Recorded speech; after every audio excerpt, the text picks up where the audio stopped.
So hitting the start stream now.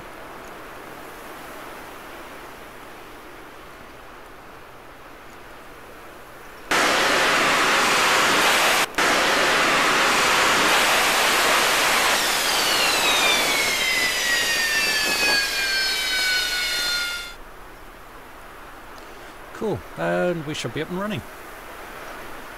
Nice.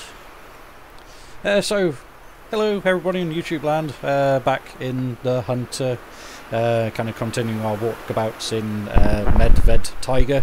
Got Russ with me again, and we'll go see how many Bambis we can't go kill today. Or kind of mildly wound and let run around for a few hours. Sounds good. Yeah, so what's the plan today anyway? We were going to go down to that spotting outpost directly to our south, weren't we? So just kind of like follow this that one, you know what I'm on about. Follow the path down south. Yeah, it's dead south from here, isn't it? Yeah. Head down that way. For some reason this thing's staying window for me, so that's go back to full screen, will that apply?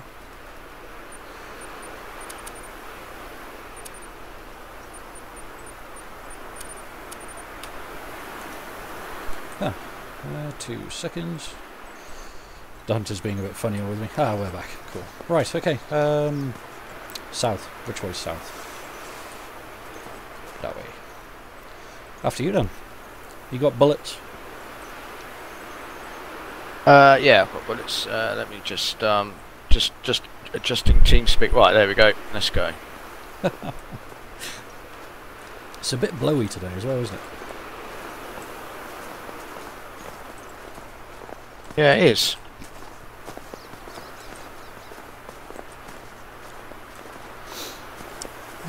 Yeah.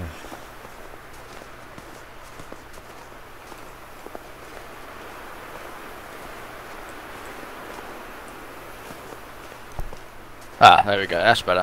What's I wasn't in full screen. It was feeling looked a bit weird. That's I had all. exactly the same problem. I had to kind of shrink it all down and bring it back up again. See you later. Oh, no. There we go again. Yeah, in fact, I think you were right, yeah. I'm the pink Which dot. way am I you're going blue now? dot. Oh, which way? There we go. You were right first time. I was looking at it thinking, yeah, I'll be the blue dot, but no, apparently I'm the pink dot. Who knew? I just saw this path leading up into the woods and thought, well, I'll follow that. I really should have just looked at the compass on the bottom right, but I thought I'll use my phone for a little bit. Because, you know. Because technology. Yeah. Just as I was waiting for you to join, there was a musky thing barking up here. A female thing, but I think it was probably toddled off by now.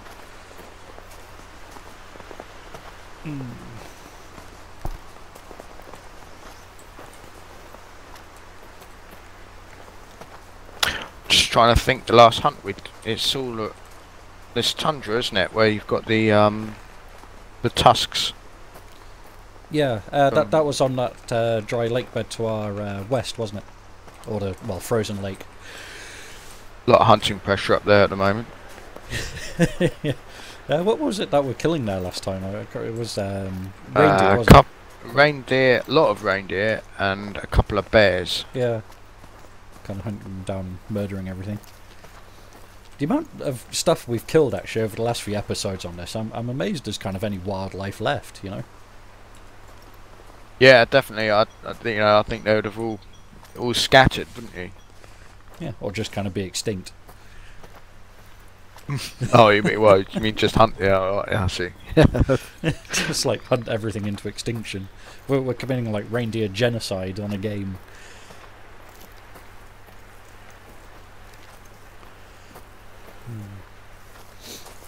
I suppose, you know, at least in a digital world, you don't have to have bag limits. Well, no, that's it. You just keep blasting away, don't you? Guess the only limiting factor is your ammo and your ability to afford it. Yeah. I guess if you're firing that, was it the 30-06 or whatever it was you were firing last time? Yeah, that thing's expensive. I think it's like 1,200 credits for 20 rounds, 25 rounds, Jesus. Something like that. I was like 700 rounds for 10 rounds on the 270. Yeah. Oh, yeah. That was for polymer tips, by the way. Polymer, Yeah, it was. Yeah. It's a muskie crawling up ahead somewhere. Those things just kind of beg to die, don't they? They just kind of walk up to you and go, meh. It's the one thing you hear the most of. It's almost like the same thing as the small deer that you get in the German forest. Fallow deer. No, the roe deer. Oh, roe. Okay. Yeah. Because those things you can just keep squeaking at, and they just come straight up to you. The female ones, yeah, literally come and walk straight up to you and look you in the face. And you're like, oh, hello. It's actually quite a nice, sort of more open, flat area around here from this hunting lodge. Yeah. Whereas where we were over sort of the other part of the map where we had those caves, that was proper mountainous. Proper hill, yeah. I think as we start heading west after this, kind of like the west side all looks like lowlands and flatlands and things like that, so there'll probably be more chance to take long shots. Hi, we've got Killsberg Bushcraft on the chat. He says, is this the Russian map? It certainly is, yeah. It's Medved Taiga. I'm probably murdering the pronunciation there, but you know, if you say it how you see it, then that's kind of what it is, isn't it? You know, like Medved Taiga. Yeah, but yeah, this is the Russian map that we're on now. I saw some pussy prints back there, heading off to our left. Did ya? Yeah. Although they're very, very hard animals to stalk.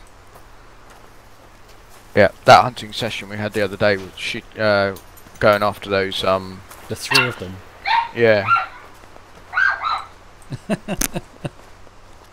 Sorry about that. No, that's alright. You know, love your dogs. Yeah, Just it's no. Betsy, the border terrier. She's got horrendously high-pitched bark. Yeah. One of the dogs we're looking after at the moment. Yeah. Well, I mean, you're probably aware. You know, I've got the two Dalmatians, Domino and Smudge. Yeah.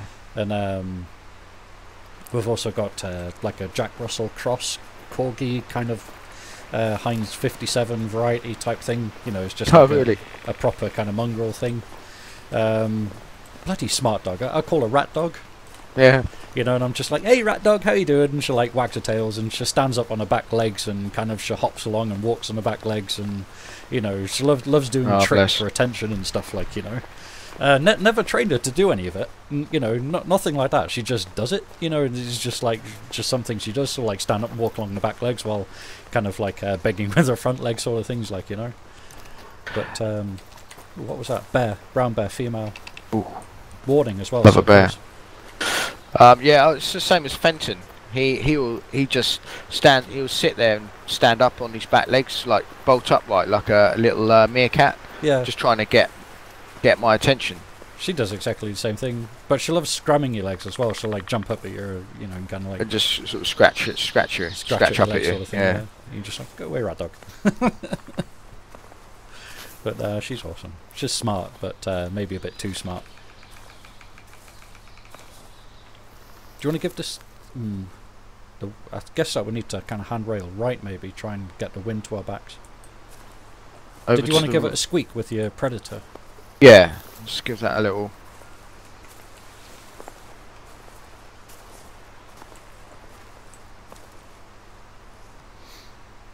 Just make sure I've got polymer tips in this as well, actually. What we got there? Yeah, polymer tips up. Pretty cool, because I can see where you've walked through the foliage. Oh, how it flattens out. Yeah. It is a really nice touch, that. It's... If you go proper hardcore hunting on this and turn off all of the aids and assists, like the glowing foot tracks, yeah, then you have to look for things like broken foliage and twigs and stuff like that, but it just makes tracking animals way so much harder and time consuming, like, you know. I wonder if you get an increase in reward. I don't know. I've never been kind of daft enough to do it, really. Well, I mean, it's pretty difficult looking down, you know, at tracks. You kind of got to know. If the tracks were constant, then it would be possible. But on this, it only seems to drop tracks maybe every 10 or 20 kind of meters. Yeah. You know? So trying to, you know, kind of like blind find one set of tracks and next set of tracks is really hard. Yeah. Yeah, you don't get a constant track like you do, like, footprints, do you? You get, like... Ooh, fucking hell. That muskie. Yeah, muskie literally kind of 2 meters away from me and just kind of jumped up and went, whoa! Got some, this is a perfect spot around here, actually, just over to the south there. The elevation. You see pretty far, yeah. Coming up behind you. Roger. Ashmal, You can find that bear. God. Can fucking hear a bear. Oh, I can see it. You can see it? Yep. Wow, I heard it. Oh shit! Fuck!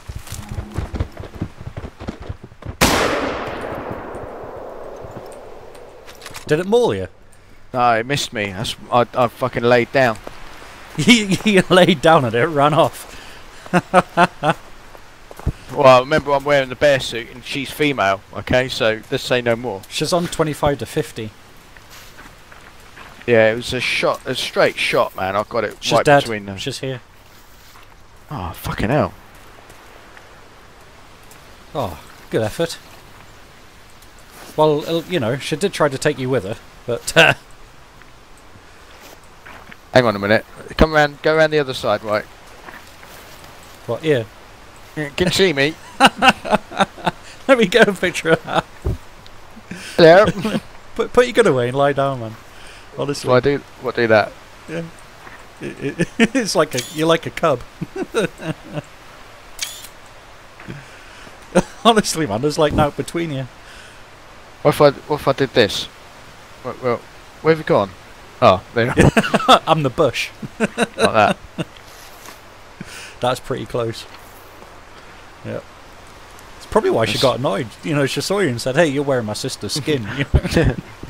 Yeah. Oh, that was a good shot, actually. Good kill. Oh, hi to Woozoo on chat as well. Killsberg said Medved is bear in Russian, apparently. Oh, is it? Yeah, I didn't know that, so there we go. Learn something new. And Woozoo's asked, do we like hunting? Yeah, I enjoy it. Wouldn't kind of kill half the stuff in this in real life, but I don't mind doing a bit of kind of pixel killing, if that makes sense.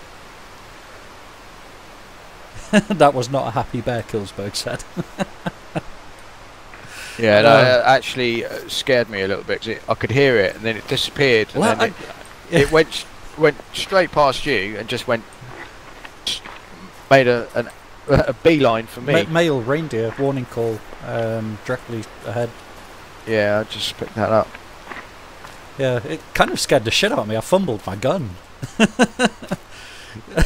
I kind of saw it and I was like, oh, I don't know what I'm doing, and then it was kind of on top of you, and I was like, and then I had a quick pop at it as it ran past, but I don't think I got it. Well, it was almost like a proper Revenant moment there, yeah. like, you know. Well, I thought that was going to be a reenactment right there. Yeah, I wouldn't have shot it while it was mauling you either. I'd just let it go on with it. Yeah, thanks, bud. Yeah, nothing like true friend, is there? Well, if I shot it, it might come and maul me. You know, I mean, you know. Pull up the ladder, Jack. I'm on board. Hey, there's more bear prints here as well. Wow. I think they're the ones that oh. That's a muskie. Really, really close actually. I can see it kind of here. I wonder if I can hit it with my pistol. What do you think? Where is it? Right in front of me. Yeah. Yeah, shit. Oh, Christ. There's a fucking reindeer right next to me. Hit the reindeer with the pistol.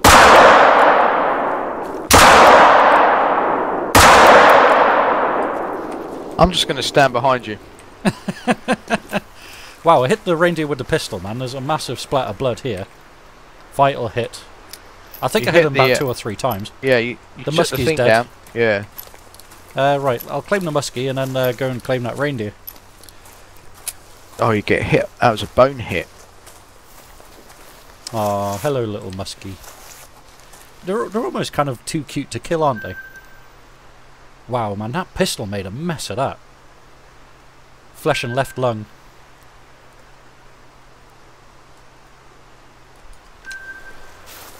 Ah, pistol score went up. Yay! Right, Right, we've got some tracking to do, mate.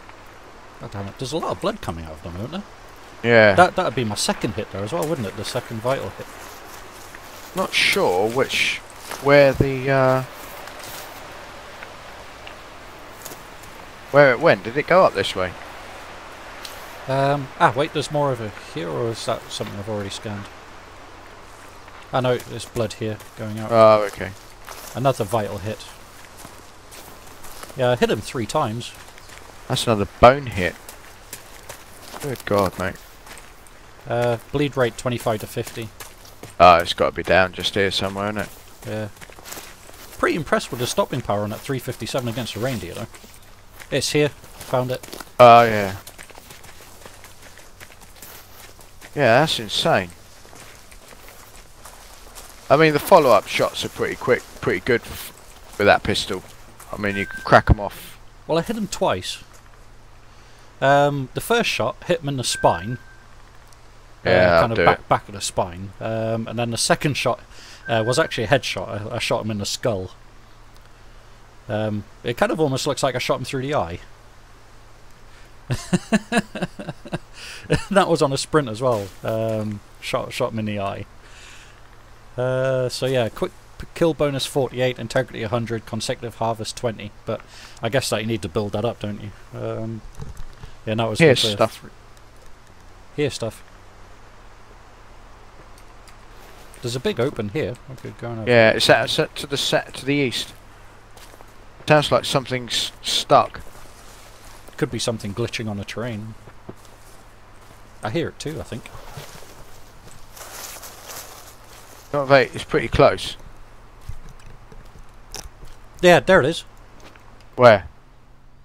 Oh, I see it. It's down to our front. Yeah. Is that a bear? Let me get binos on it, see if I can... I think it's a bear. Yeah, it no, does sound like a bear. It's sitting down. There's a bear sitting down. Right there. I'm coming up to you. It's hard to see, but if you get your binos out, there's 2 trees and like a small conifer thing just between them. Right at the base of this hill. Oh, I see it. Yeah, yeah, it's like a white, it's a it's a blondie or white bear. He stood up. They're still glitching when they stand up. Yeah. It's toddling off. Oh, there's another one coming up behind it. Another brown bear. Shall on we take this blondie? Tundra. I can't see it. I'm going to take a shot at this blondie. You ready to follow up? Yeah, I've got a black bear coming up behind it. This bear's coming. This bear's going to go into our wind. I'm losing sight of it. I've got another one coming up to that same position. I see it. It's coming We have towards to us. take a shot, mate. I've lost the blonde bear. It's gone under cover. Oh, he's stopped. He's back where that... He sat down. What, the blonde bear? No, the... Oh, the brown bear. Oh, I can see the blonde bear from here. Yeah, he stood up. Hit him. Hit that brown one, mate. Can't see him. He's behind trees. 2 seconds.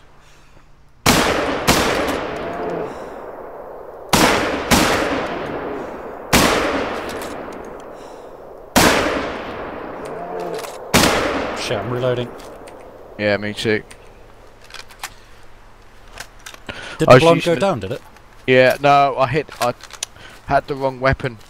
I hit it with a 270. Oh, yeah, it did go down. It's just here. Awesome. We're going to have to track that brown bear, though. Alright. Yeah, it's just right up on here, look. Oh, good effort. You must have got that one shot, then. Yeah. That's pretty lucky with a 270. Was it standing up when he hit it, was it? Yeah. Right, okay. Vital hit, was it? Flesh, thoracic, spine, right lung. So yeah, spine, it was. that'll do it. Yeah. Good kill, mate. Fucking hell, mate. That was lucky, to be honest, more than anything else. Yeah.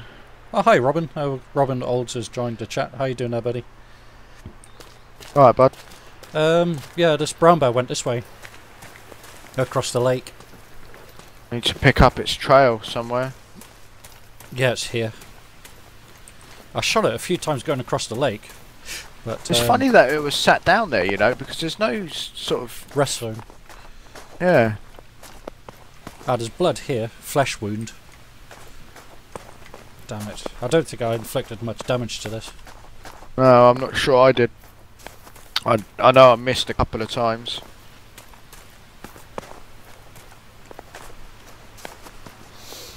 I took another shot on it kind of as it was going into the trees over here somewhere, so there might be another spatter. You managed to hit it out this way? Because I think the last shot I took was on the actual Tundra. Yeah, it's up here. Oh, you found it? Yeah, there's a blood spatter here.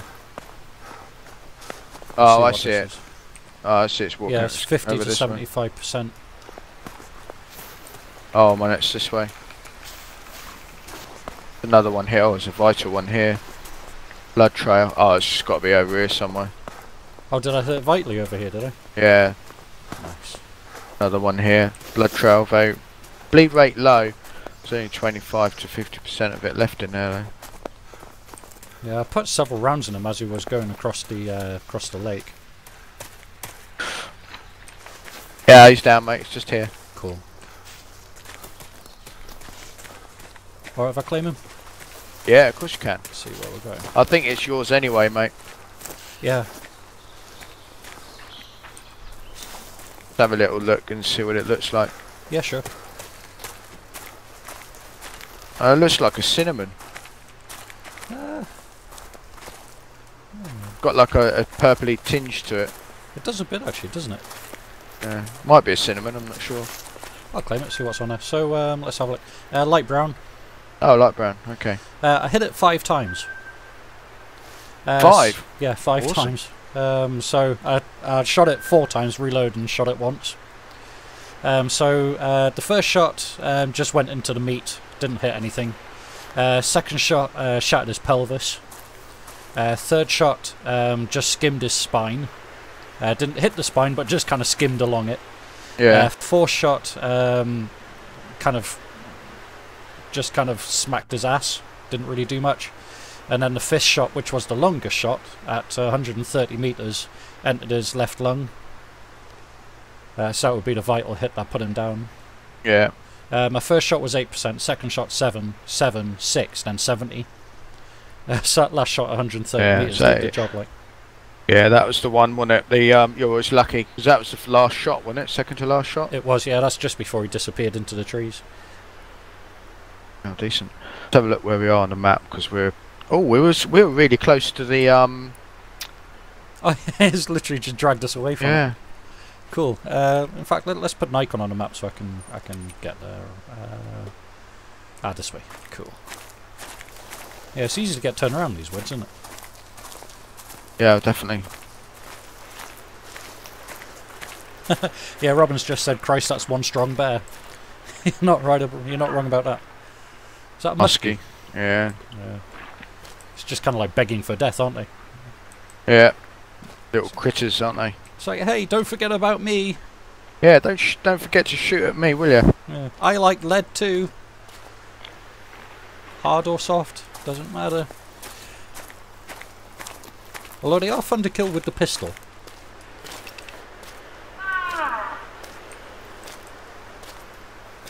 Don't keep calling, you will get shot, mate.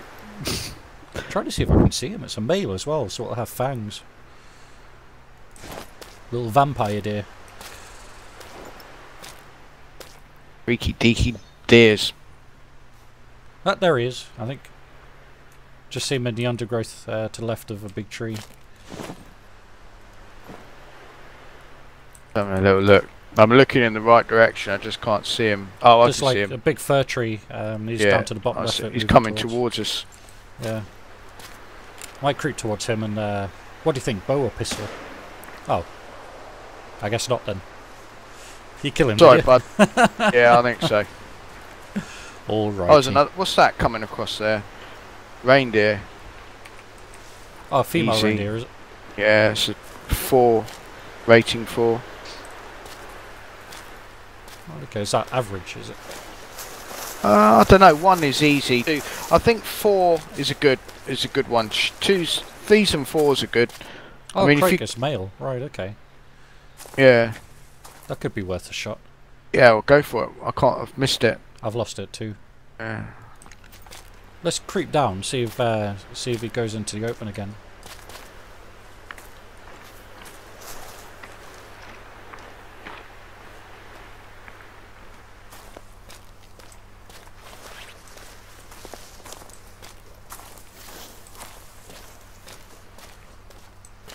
I see a muskie down there.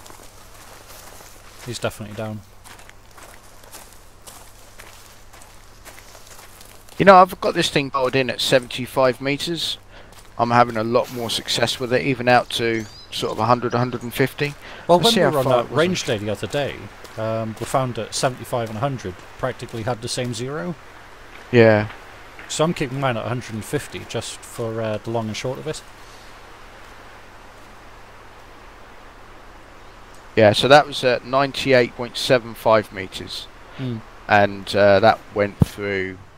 I'm going to take a shot at this reindeer. Oh no, he's jogging. Yes. Oh, hit him. Both lungs and a heart. Both lungs and a heart. Yeah. Heartbreaker. I hit that reindeer, he stumbled and then took off, so I'm going to run down and do some tracking. Alright, I'll... Robin said, how long's the delay in chat? As long as it takes me to read it. But I think it's I think it's only about 5 or 10 seconds between kind of me doing it and you seeing it. But then again, it does take me a little while to kind of look down and look at the old screen as well. So, right, okay, there is blood here, but only looks small. Let's see what we've got. Non-vital. Damn it. This is actually looking to be one of my favourite part of the map so far. Because it's flat. Well, because it's, you know, it's a little bit more open. Mm. I like that because you can get, you know, it gives you... Oh, it's just different, isn't it? Different... Yeah, I know what you mean. Different terrain, different relief. Yeah.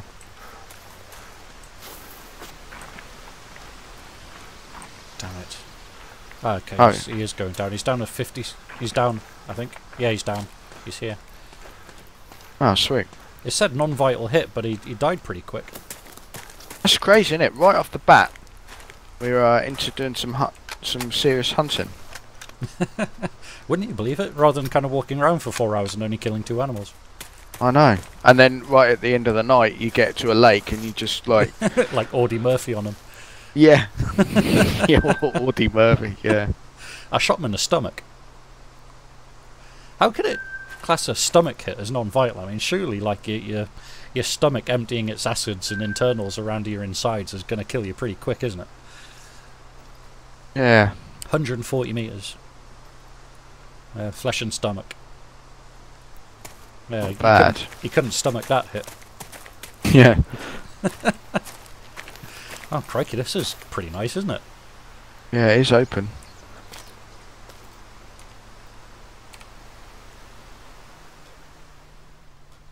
Not sure which way we're facing, actually. I think that East. kind of disappears off into nowhere, really. Yeah, in fact, that would kind of be towards the edge of the map. There is a light at the bottom. See where that tiny little lake is? I see it, yeah, on the just map. south of it. That's probably another house, you know. Do you want to hit the path and go down there and then go back on yourself? Can do. Might as well, because we've got this path just to our front somewhere, haven't we? Yeah, sounds like a good plan. I like it.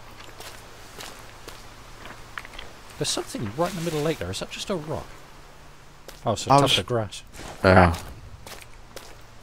Another bear sat down or something. Yeah. It's the thing in this though, isn't it? It's like every shadow or every lump of dark kind of patch can be, you know, an animal or something like that, you know. Yeah, definitely. Yeah, hi Tech, welcome to the chat, buddy. How you doing? I do try to check me chat quite often, but sometimes if there's a lot going on in, you know, kind of in game or something, you know, you tend to kind of forget to look, don't you? You know. But if you've got a bit of chat going on, I'll definitely try and join in. That looks like a huge old pine forest over there, doesn't it? Yeah, I guess that's the boundary, is it? Pretty close to it, I think. Yeah. Yeah, those trees seem to be stacked up uniformly, don't they? Very uniform, yeah. I guess you go there and start walking into walls. Yeah. Not sure where this path is. Are we on it now? Right on it, yeah, this is it. Oh, okay. You can kind of see like a dark line in oh, in the yeah. ground. Yeah, just.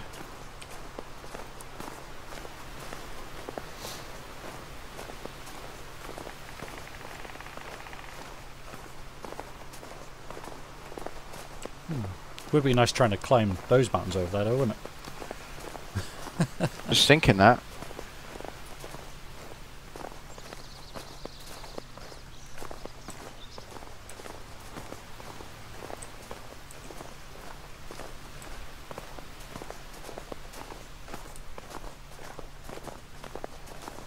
Yeah, are you making any noise at all at the moment? I am, walking? yeah. 3 bars.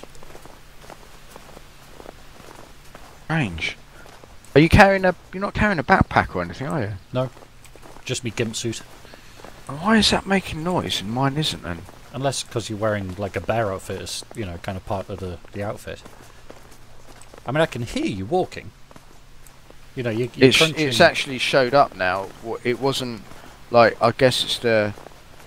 Like here, it's not making noise. If I walk over onto this bit here... Oh no, it's still not making noise. Only when you go through certain types of snow or something. Yeah. Fades in and out. So Robin's asked, should I buy an X55 HOTAS or a TM T1600? Is the 55 the Rhino?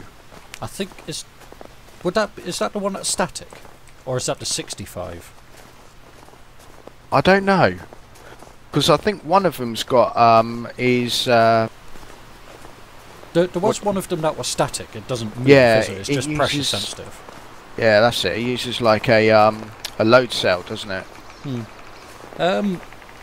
Personally, for sticks, if it was a choice of the X55 or the TM1600, I'd probably go X55 because the Cytec products are kind of they have in mid-range. I'd say that the Cytecs are slightly better.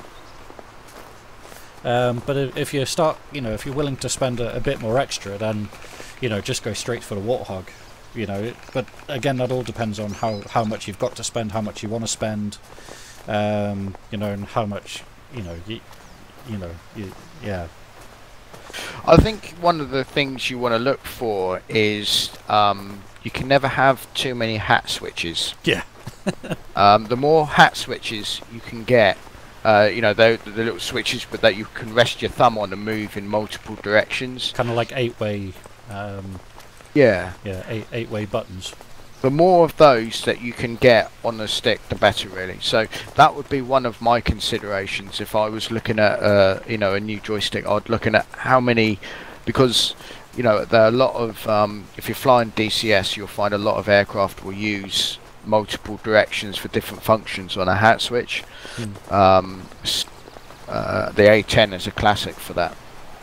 Well, yeah, I mean, just that live stream we're doing the other night, and we start talking about TMS, DMS, CMS, you know, Coolios, yeah, exactly. Pinkies, you know, it's just, yeah, the control layers in DCS, yeah, you know. It's layer upon layer. It's literally like a layer cake, isn't it, of controls. Yeah. But yeah, if the choice was between the two, of the X55 and the TM1600, I'd probably go X55 from what I'm picturing of the two of them off the top of my head. There's a couple of guys in the 504 that have a TM1600. and they do rate them. I think that they do enjoy them. Although both of them have recently moved on their T1600s for Warthogs. And that was both Chris and Gary, wasn't it? Both traded up. Yeah, and I believe got so. Warthogs. Yeah. Another thing it's just crossed my mind that you might want to consider thinking Dude, about there's is a reindeer resting. I'll get a oh, I see it. Yeah. Is whether you've got an ability to use your rudder pedals. If you don't have a set of rudder pedals, then it might be worth considering looking to see what options you've got to mimic rudder pedals, either on the throttle or as a twist grip for the That is actually really stick good itself. point. Yeah, that is a proper good point. Because that's the one downside of the Warthog is it doesn't twist. Yeah, so that is something you might want to consider if you are going to go in to splash out on the Warthog. You're going to want to have a set of rudder pedals separately. If you've got them already, that's So what we're going to do. Yeah, just what range have you got, mate? 260. 260. Yep, 260. I'll just rearrange just to make sure from you, but in fact, no, sorry, if I aim for his arse, 230. If I'm at his head, it's about 240, 250, but I'd say just round it out at 240.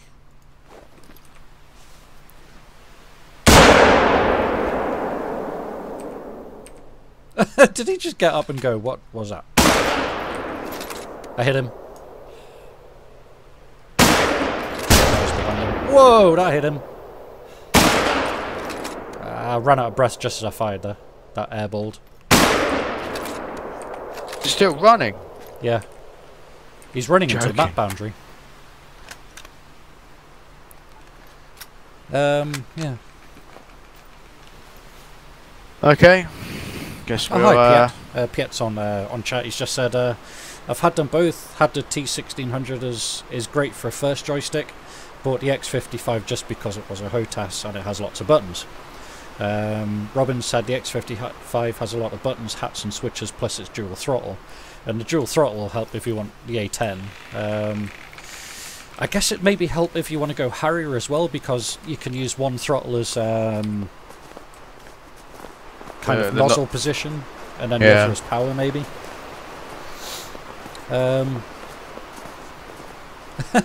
Piet said had to return at first though because the stick broke after like 3 days. After that I've had no problems.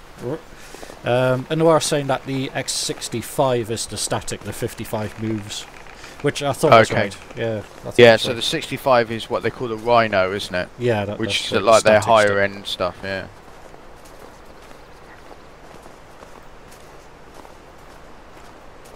Wow, okay. Pierce Brodson's on chat as well. How you doing there, Priest? Said that I'm waiting to get the Rhino. My current fly stick is a real Antica X36. Oh, no. Wow. Oh, God. Yeah, that was my first stick.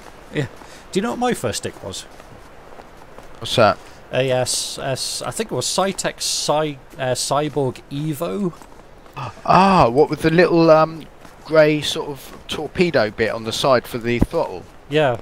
Yeah, that's right. You know, and like you could move it about and adjust it and stuff to fit your hand. But that was my first proper stick, was a Cytec Cyborg Evo. Actually, I had something very similar to that myself. And then I went for the X, was it the 35 or the X45? I think it was. Right. Okay. Which is basically the really old version. Yeah, my dad had an X45 with like a big blue box and a grey stick. Yes, that's it. Yeah, my dad had that. Yeah, no. Then I bought a the Thrustmaster HOTAS, but the F16 one. Oh, is it Cougar? Is that what it's called? The Cougar, yeah, that's it. Yeah. And that's what I used with the old 504. Got you. And yeah, I've still got that, really actually. Popular, actually. Well, the throttle is awesome.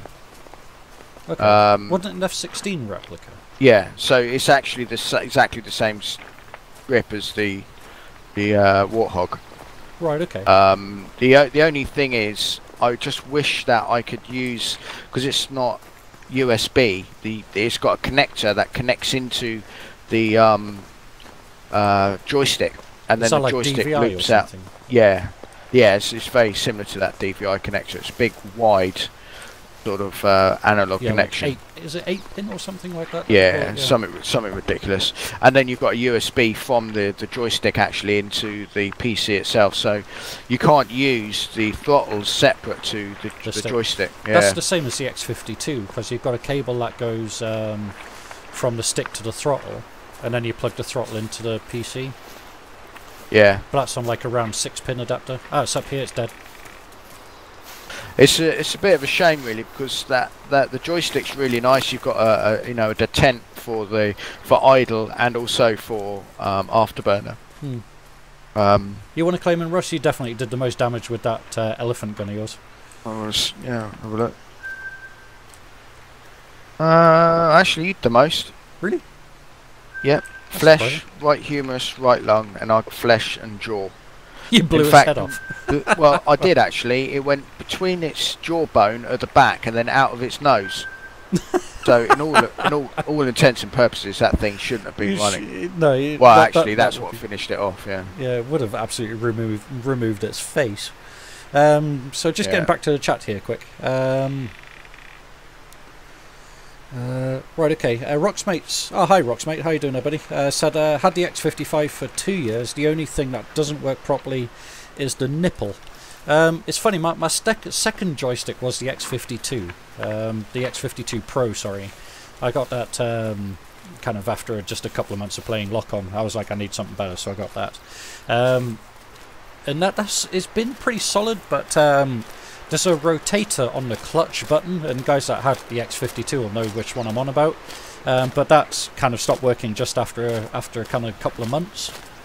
But I've just kind of been living with it ever since, like, you know.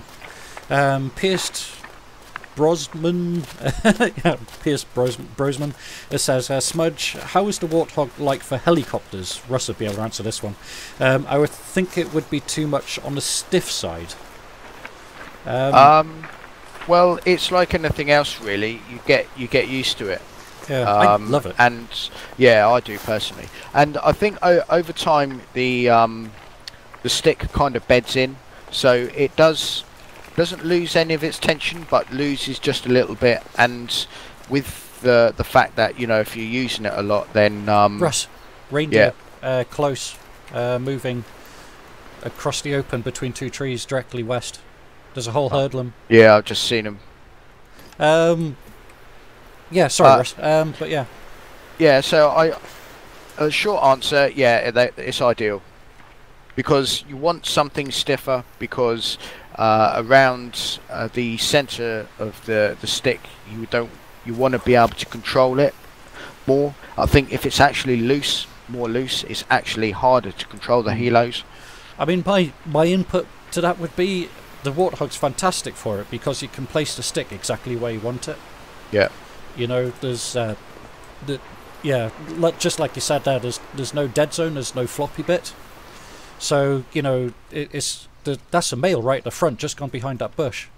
There's a white and dark tan female and a dark male right next to it. Yeah, I'm gonna push up this side and see if we can get another look at it in a minute. Yeah, Roger. But yeah, for helicopters, now I think flying the Gazelle especially, the Warthog just sells itself to it because it has that accuracy, and you can do the really fine movements that you need to do. There you are, just up at the top of the hill, the male's on the right. I see him. Oh yeah.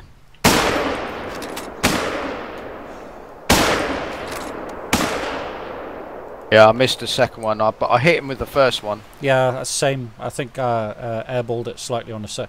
He's nosed down and sprinting for the horizon over there.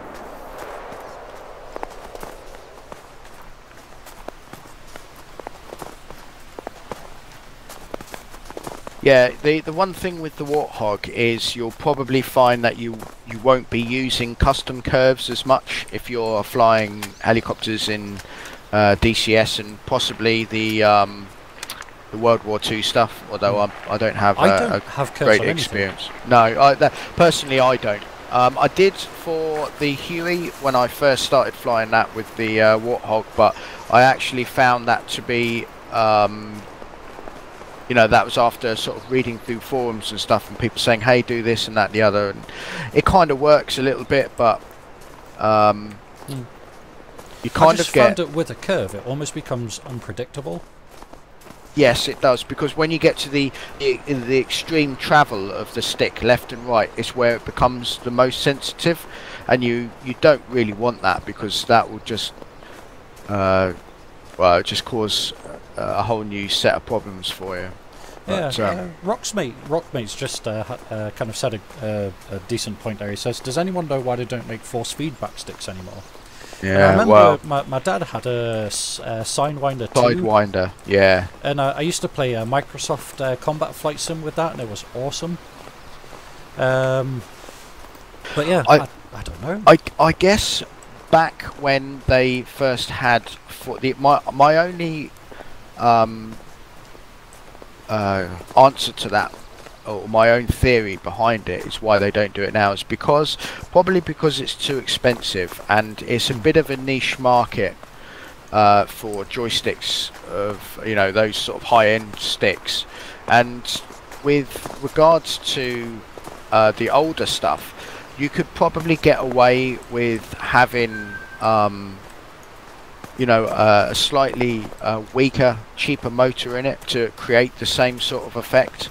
Whereas if you're using something a bit more heavier, Male brown bear running left to right. Yeah, he's stopped as well. He's slowing down. I think we got him. No, yeah, he's down. He's down. I think you got him there with one shot. There's the deer as well, mate, right in front. Oh, nice. Yeah, so with the force feedbacks, I think it's coming up with the. Do you want to claim that? Sure, I think you got it, but I'll claim it. Yeah, claim it. Oh, I got it first. You got it. I got it left lung. You got it left humerus. Was that a 50-50 split? Not quite. I got 94. You got 5. Oh, okay. Yeah, but I don't think you found it very humorous. You definitely got that better. My shot airball to the left of it. Let's see where I'll hit it. We'll find it up here somewhere. Yeah. Yeah. So force feedback, yeah, greatly missed amongst flight simming. Definitely agree with anybody with regards to, you know, the functioning of trim, and you know, especially for halos and stuff like that. You can't beat it. Whether they make one in the future, I don't know. What's funny is that lock on DCS silver. Oh, nice. Yeah, DCS is geared for force feedback as well. It has force feedback settings, doesn't it? Yeah. You know, and you have got force feedback options in there. So. And yet there's. Yeah, and yet there's no stick, is there? No. Force feedback stick, really. Maybe if to do an F-18 stick. Maybe someone should try and convince thrustmasters to stick a wee motor in the bottom of it. So if I understand right, some of the fly-by-wire aircraft, and it's same for civvies as well, have like a force feedback shaker effect. So that when they're on a stall or something's going on with the aircraft, it starts giving them a good kick up the arse, doesn't it? To say, hey, you're stalling, you're stalling, you're stalling. Yeah, I think it does. Russ, that light's just gone north. Yeah, right on top of it. Yeah. Okay. Oh, is it really? Yeah, you know the place to where we're actually heading to. Oh, Jesus! It's just slightly north of us.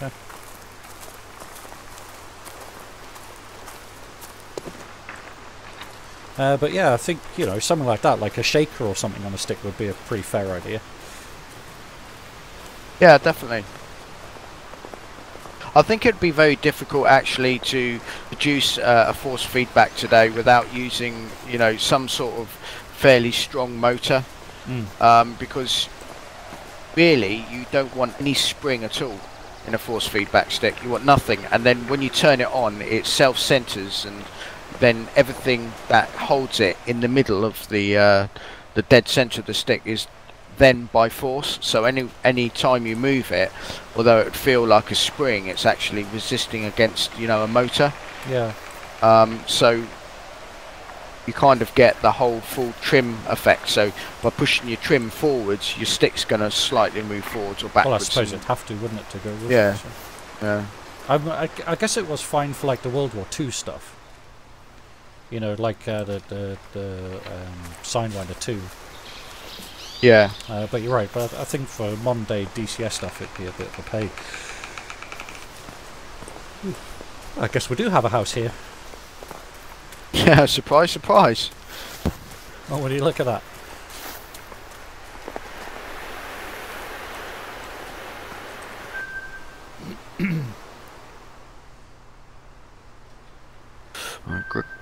Pick up some ammo whilst I'm here, mate.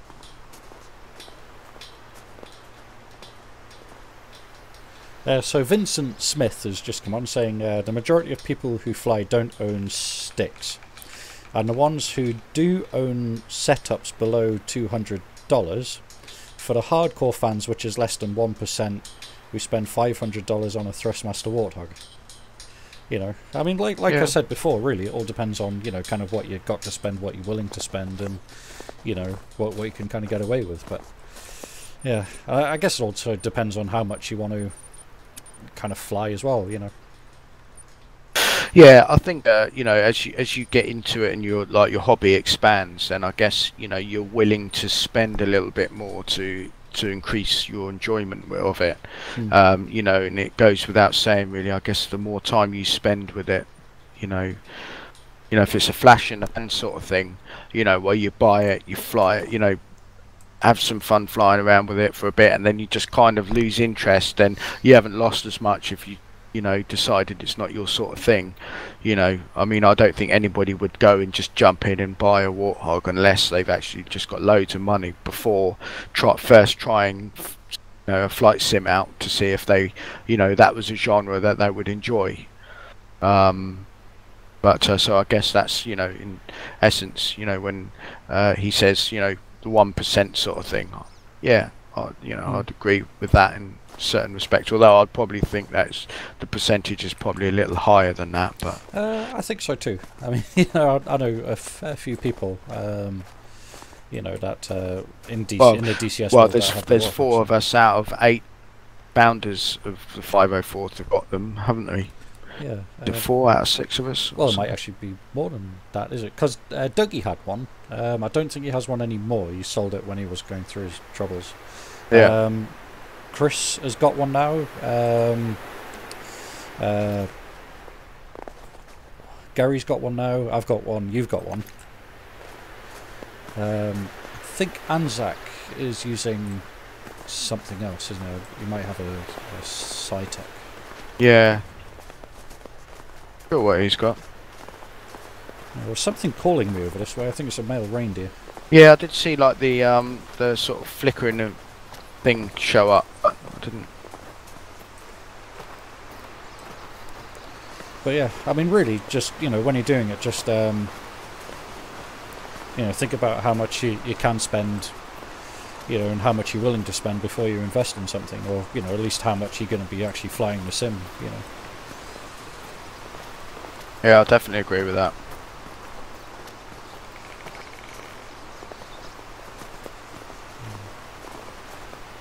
With things like DCS, I mean, I've been flying. There's a bear over there. It's Blondie. Oh shit, that's a big one. It's a hard as well. Is it? Yeah, 6 hard, 296 to 389. Trophy rating 22 to 25. Shall we fly together? Yeah, Shall I get a range on it first? Yeah, see if we can get a little bit closer. We lay down. It's 228. 228. Shame you can't dial it in like 25, 75, 125, yeah, like 150. Yeah. Proper rotator.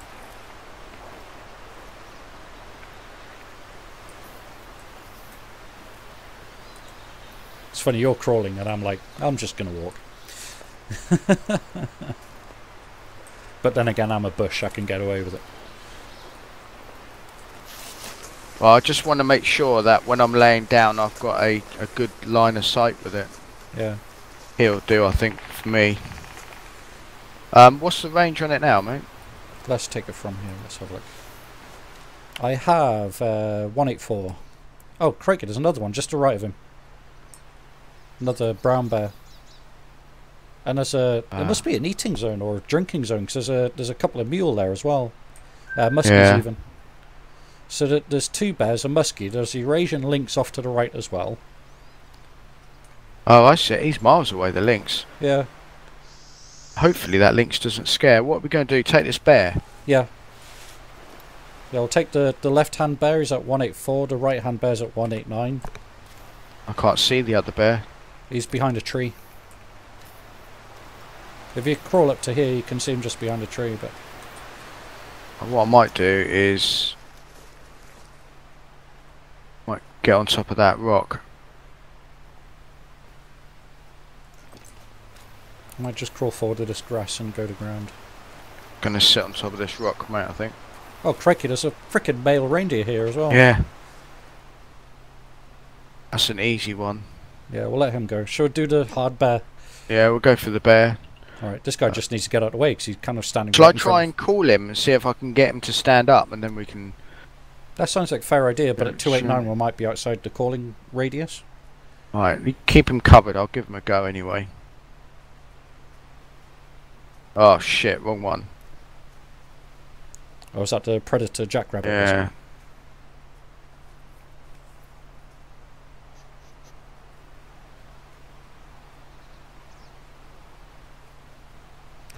So Vincent Smith there has just said, here's a weird question. What do you actually have feedback in a spacecraft? Inertial dampers and all of that. I guess it might simulate something like that. I guess, you know, just kind of for... what was it to call it, like haptic feedback? That bear is taking us full on... He's trotting towards us. Yeah. And that blondie's over to that other brown bear, which is the female, is over to the northeast. Got you. We'll concentrate on this one big fella. Yeah. They're both coming up towards us. Got you. The wind's in our favour too, so that's fine. Those Eurasian lynx, they sound well funny. They're like... Bow, bow. So how close we're going to let this guy get before we open him up? What range is he at now? 128. There's that other the other one one's coming charging up. right. He's at 116. The other one. Well, I've dialed it into 75 now, and I'm just going to let him come in real close. I mean, I'm completely invisible at the moment. I am too. I'm flatline. Because I'm a bush in the grass, so you know. Yeah. And the wind's in our favour too. So, did you want to give him another call? Yep, can do.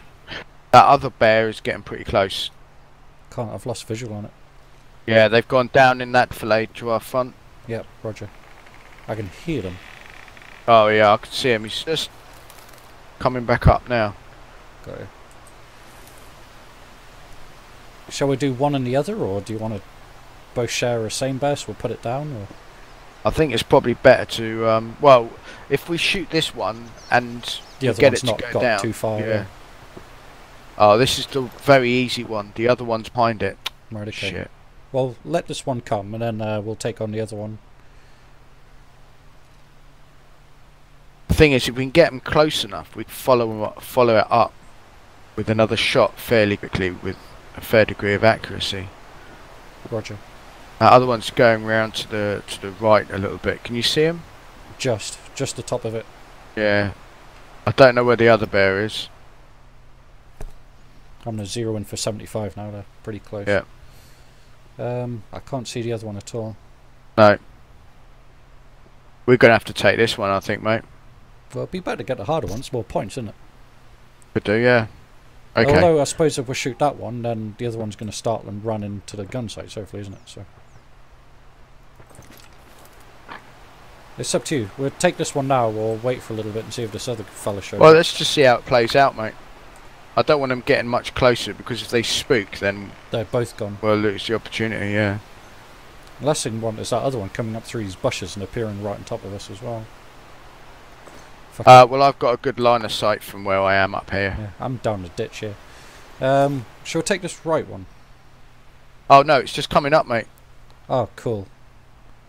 I'm looking for him. Yeah, yeah, just see what happens here. Roger, I've got a good shot in his head. Yeah, the skull is not always a good place to go for, because it's quite tough. That's true. Alright, I'll aim for its midsection. Let me know when you want to fire. Do you want me to call him again? He's right here. I'm right next to him, man. Yeah. I've got to shoot now, or we'll lose it. Right, he's stopped. Right, he's turned back around. Yeah, let's Ready take to fire? a shot. Yep, ready. 3, 2, 1.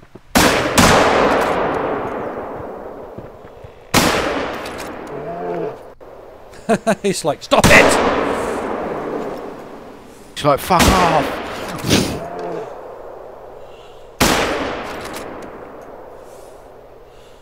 Is it going down? It stopped. It That other bear's I think legging it's it. down. See him? Negative. Ah, is that it? Oh, going across the field. Ah, shit, I'm out of bullets. I've got to reload. 2 seconds.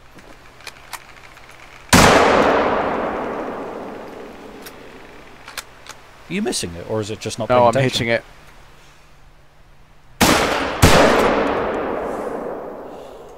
It's running towards us. Yeah, it's pissed off, that's why. So it wants blood. Oh, it's Oh, it's dead. dead. Right, cool. 2 bears. We could even get that muskie behind. Oh yeah, I see a little individual fella. What range are they at? Let's have a look. Oops, wrong button. Nice. Trivial. And they're both toddling off. Yeah, 200? 285. He shot behind and low. Yeah, I missed him. I'm not going to attempt to shoot that again. Got you. No point. Let's go grab these bears, shall we? Sounds good. Oh look, there's the hideout to our front. Oh yeah.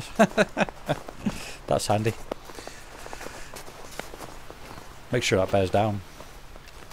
Yeah, he's all curled up in a heap.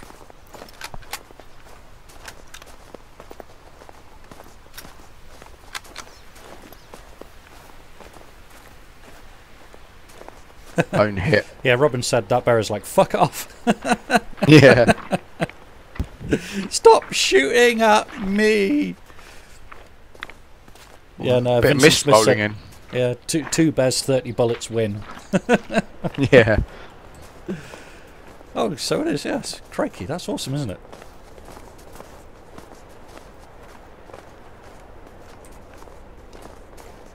I don't know who got that one. Do you want to claim him? Yeah, can do. I definitely think you got the top one. Huh? Let's have a look. Oh, crikey. Right, so first shot was me, 62%. Went in the right lung. Second shot, you got it in the funny bone again. I shot it in the pelvis as it was running away. You shot it in the scrotum. Yep, Up the bullet. You literally got it right up the fucking sphincter. And then Right in the button. Yeah, I just skimmed its right leg, and then I hit it in its left funny bone as well, left humerus. So I put 6 bullets in it between us. But my first shot was actually enough to take it down in the left lung. It was bronze, cinnamon, difficulty 6 hard. What's this? Score 479. I got cash 902. Oh, nice. Decent. That's 3 or 4 pouches of ammo. Yeah, Have a look at this bad boy up here. there's a feed somewhere. Oh no, that's dog shit. I thought it was a dead rabbit, but it wasn't. It was a lump of poo. So Vincent said, how many people can join an online hunt? I've set this to 10, but I guess it's however many the host kind of sets it to. I think 32 maybe is the limit. I'm not sure. Oh, I got some reward for that as well. Nice. Yeah, so first shot, 273 meters, 11% in the flesh. Just skimmed its back basically. Second shot was flesh, pelvis, intestines, 24%, and then you hit it in the left lung at 19, and I hit it in the flesh, left lung, at 45 to finish the job. Nice. That was as it was running towards. Yeah, third type was cinnamon, Female bear. Skull was a trophy type, and it was 217 kilograms. Awesome. Good job. High five! High five! Whee! What's it in the open there? That's rock. I can find this. It's just over this way, kind of directly west almost. Okay.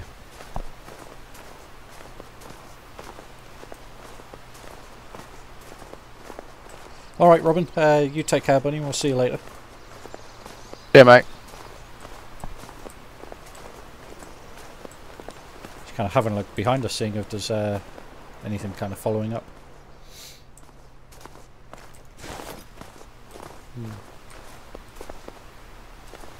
Have you seen the slaw device pedals? Slaw device? Yeah. No? They do a pedal called the RX, and it's basically like a replica of the F16. I was going to say throttle rudder. Okay. It's pretty well priced. It's all metal, and you've got like the toe brakes at the top.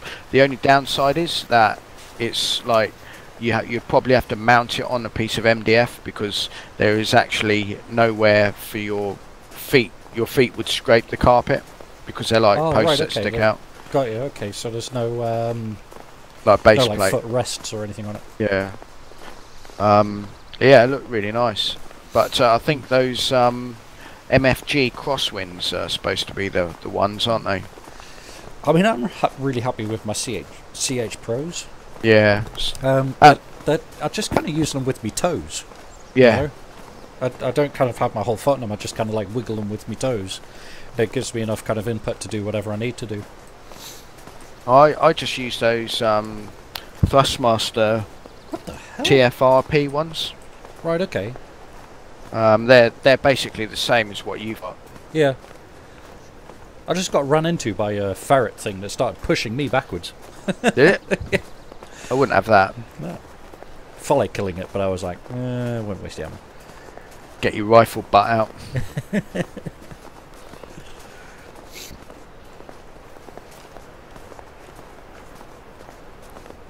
Yeah, they work really well. Oh, hell is that? Sound like reindeer, male? Muskie. Bloody muskies. No, female, not even worth the bullet. So Vincent's come back saying, that sounds really cool. I have the Thrustmaster THMS, or whatever it's called, and it's horrible. The stiction is so bad it's impossible to go in for a dive and stay accurate with the guns. Interesting. Is that the pedals? TFRP, that's done. Mine are absolute rubbish. Yeah. I don't find them too bad. They do stick a little bit, but what I did was I turned them upside down, cleaned the crap off some of the rails, and then I used a like a lubricant. Rust Bear. Where? Moving out to the southwest. Oh, he's sprinting. He's stopped on the horizon. Let's see if we can call him in from up here. Already. I've lost sight of him now. He's disappeared behind that bush.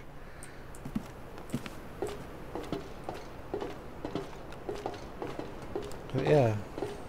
Well, I think that, I'm not prepared at the moment to go out and spend a lot of money on a set of rudder pedals, purely because with a lot of the aircraft you very rarely need to use them. Mainly for taxiing. Not with the modern aircraft, anyway. no, yeah. So, I can get by with the World War II stuff with what I've got at the moment, personally. But it would be nice to have some nice pedals. But I mean, might need to do more with them with things like the Harrier, possibly. When hovering and things like that. But I guess it's not going to be overly essential. But what I've got isn't uncomfortable. Yeah, I find them work fine. So that muskie's back saying kill me. Oh, so we've actually gone. Yes, this tundra up here is actually really flat, isn't it? The Medved Tundra.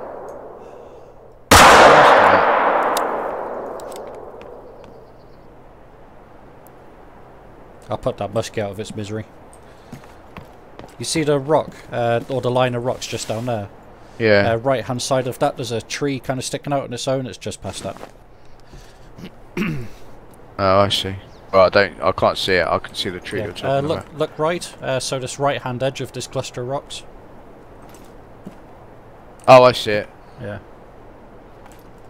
Put a couple of 357s in it just to shut it up. Oh, spread eagle, didn't it? It's kind of like, I'm free! I don't have to make ridiculous noises anymore. I'm the good unclaim him.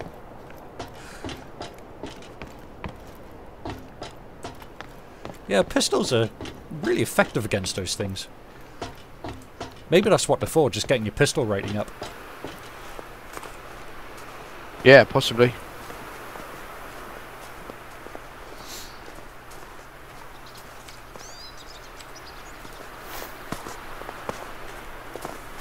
Vincent said, I'm going to try that then, thank you. I was so upset about it because the Thrustmaster Warthog was so nice and wanted the whole TM setup. So yeah, you might have saved someone's day there, Russ. Yeah, well, it's worth a shot, mate. You know, I certainly, you know, just something like SAS spray or some WD-40, put it on a rag and then just sort of smother it. But not too much. Obviously, if you've got a carpet or whatever, you know, drip on that, it could ruin it. But if you've got it on a plate, that's not a problem. But, you know, something like that would just take the stiction away, because I know exactly what you're talking about. And you might find that you get some fluff, or if you've got a dog or a cat, you'll get some hair wedged in that, and that will actually, you know, affect it pretty badly. But you're right, though, they are pretty cheap. But, you know. Yeah, on the chat, Robin's come back. Hi, Robin, welcome back. Said that muskie is back saying "kill me." Yeah, it certainly was. Yeah. Vincent's, let's see. He said he'd heard the same about the MFG crosswinds are super nice. Mm. Yeah. Yeah, Pieces said, I think she was screaming, "Take me out of this game." Happy to oblige. Vincent there's just said, I've also heard that the CM pair host has it that's also best for having a good pair without breaking the bank completely. Oh, what was that? The what pedal? I think he's saying the CM pair are best, maybe, for not breaking the bank. Are the ones you have? Oh, the CM. CM. Are they what? The Thrustmaster ones? Oh, is not that sure, the ones I have? Or? Okay. Maybe you can elaborate. Yeah. Yeah, but I got CH Pros is the set I have. But I love them. I've had them donkey's years and they've never let me down.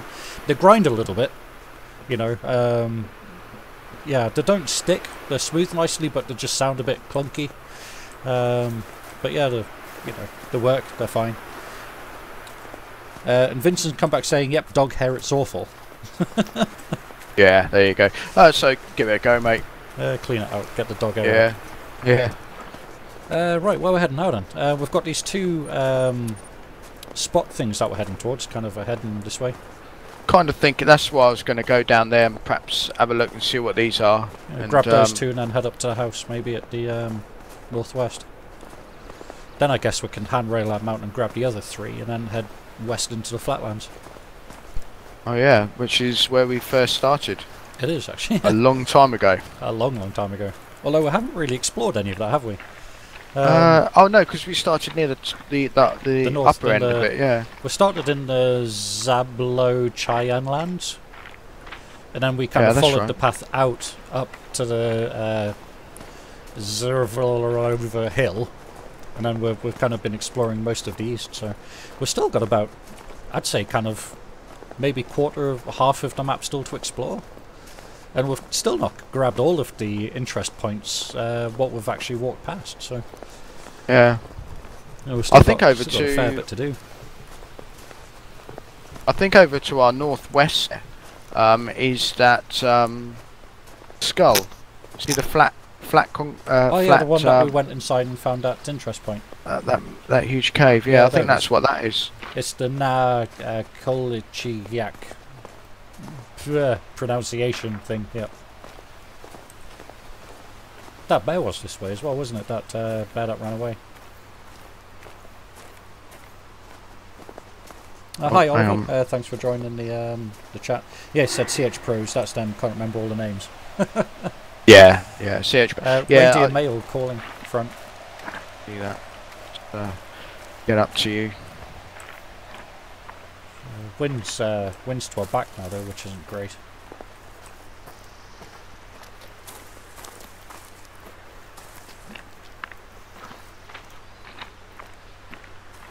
Yeah, CH Pros are definitely still sought after. I don't think they make them anymore.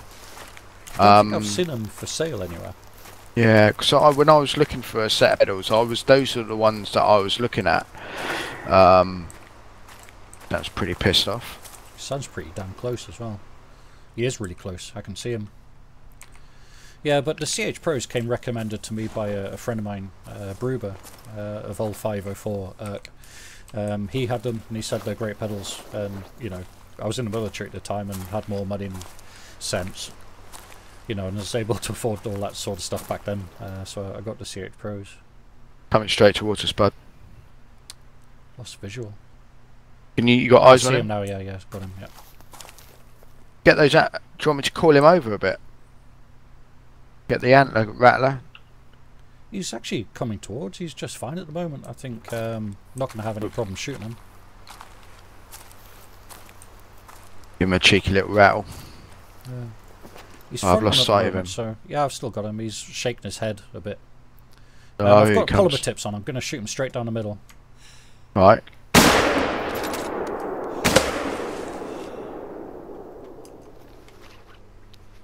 Damn it.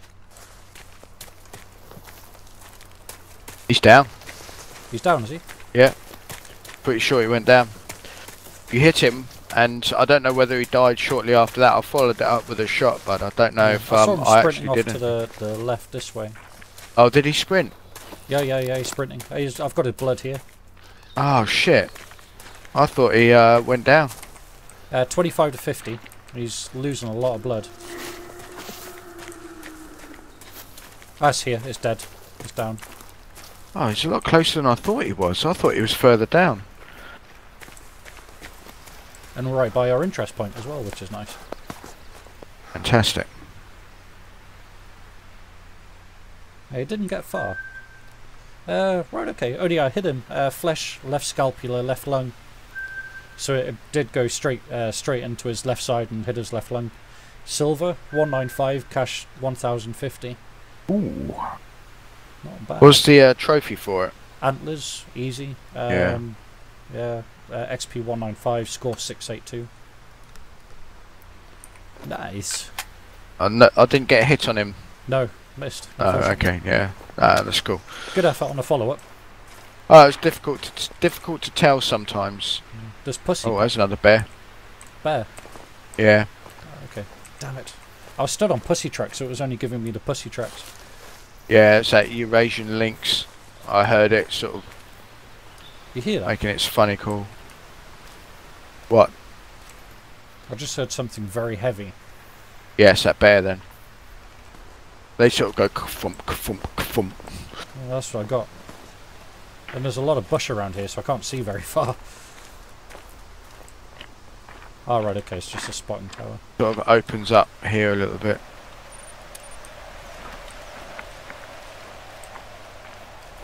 If this is a decent spotting tower, I might take it. Oh wow, this is a decent spotting tower. Jesus, this is what you want for a spotting tower, you know what I mean? Yeah, definitely. I'm gonna buy this one. I like this.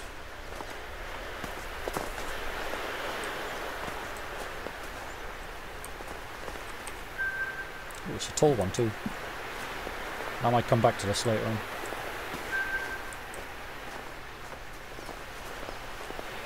God, What is it? crikey. This is awesome, isn't it? Look at this. Yeah. This is where you can get another Elite Marksman badge. Oh, easily. Hey, talking about that, there's actually a muskie on the other side of the map, where that tree line is to the west. 409. I'm going to see if I can reach out and touch him at 409. What do you think? Yeah, go for it.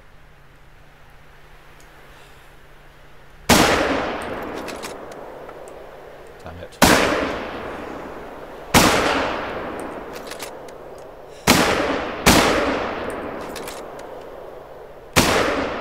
Oh, you hit him. You got him, Russ. You hit him again. Ran out of bullets. Yeah, I've only got one left in the pipe. Fuck. You hit him twice at 409, no?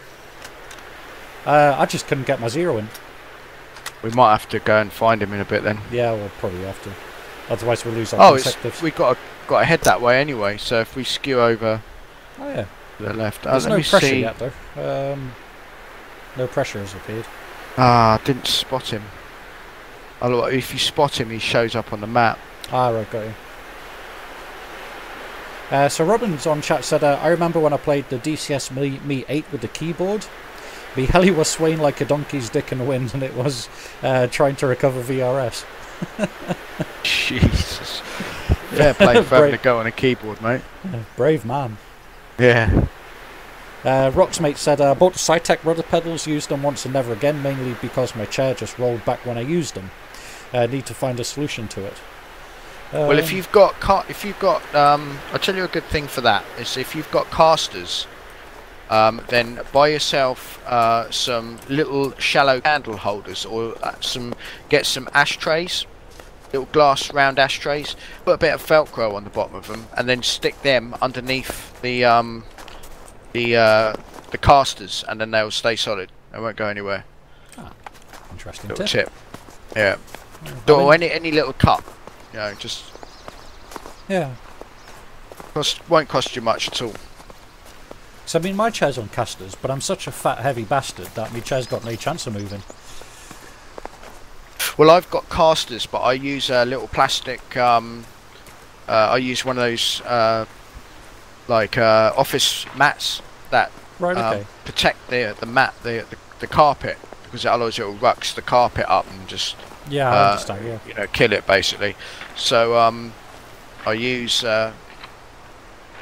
this little mat, and I get the similar sort of problem. Luckily on mine, I've got lock-in casters, right, so okay, I can close them, but they still kind of skid about a little bit. So. Well, I've got like a luxury reclining kind of leather office chair thing, you know, like an executive chair. But I've had it. There's a links up there. I've had it so long that there's like no bloody leather left on it. I don't know if I got him there. Really don't know. I can't see where you're looking. There he is. He's walking. Let's see if I can put a follow up in. Is he come down? Oh, I see him. I can't steady myself. I can't steady myself because I'm fucking walking. Oh, oh my god. I've set it at 300, you dick. You're shooting over its head? Way over its head, yeah. Yeah.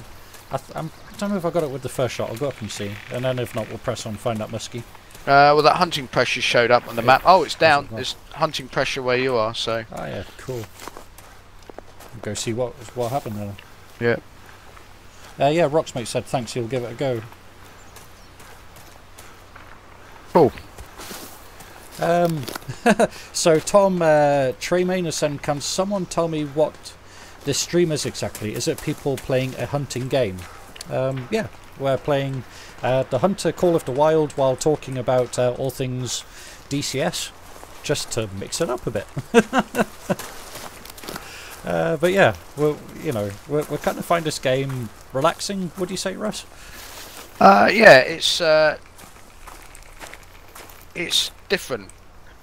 There's no, you know, it's its own genre, isn't it? There's no, you know, it's either you like it or you hate it, sort of thing. It's animal hunting, but only in the pixel sense. So. Yeah, but yeah, I guess, you know, while we're doing these hunting things, we just kind of talk about things that interest us, and you know, we're both pretty interested in DCS at the moment, so you know, it kind of works out quite well. The other thing is, it's quite nice to be able to answer questions a little easier in chat. Yeah, I was trying to do that the other night when we were flying, well, last night even, but there was just so much going on that I never really kind of had the chance to look down at the chat, you know? Yeah. Oh, nice. So pretty, aren't they? The Eurasian lynx. Yeah, they are. I like lynx. I'd never kill one in real life. You know, if I had like a rifle in my hand and I was starving, I don't think I'd ever kill one, but, you know, I don't like it in a game. Oh, right, okay. I hit it in the una, in the leg. Shattered its leg. Did I hit it at all? No. I guess you were airballing it if your zero was off. But yeah, I must have shot over its head. Hit it in the leg. 0 integrity. 0. What was it? The first one. Yeah, integrity. But I got 100% on the follow-up. Nice. Yeah, Rocksmate said it's chillin' killing. Yeah. Yeah. I guess it really is, isn't it? That's exactly what it is.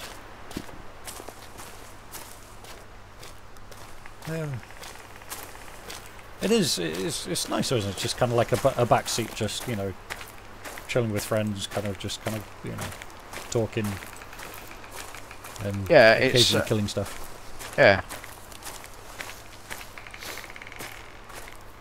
It lends itself to live streaming, doesn't it, quite well, because it allows you to engage with, like I say, the chat and the people watching it. Oh, absolutely. And I do have, actually, you know, it seems weird because I've never considered myself as being famous or anything like that, and I'm not really, you know. I mean, you know, not to any sort of nth degree at the moment anyway, but you know, I have like a great following of guys on the chats that seem to join in and chat as well, and it's nice to, you know, kind of see familiar faces coming back and engaging in chat, and, you know, kind of, you know, talking, answering questions, and, you know, having that sort of engagement, you know. Yeah. All right, Robin, you have a good night, buddy.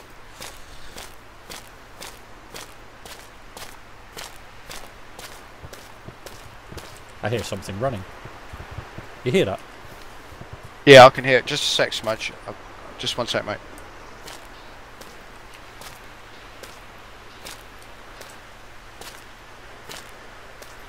Ah, quick kill bonus. Yeah, that's right, yeah.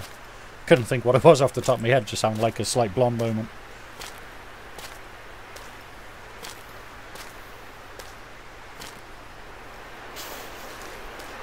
Hi, Tom. Tom said, thanks for answering me.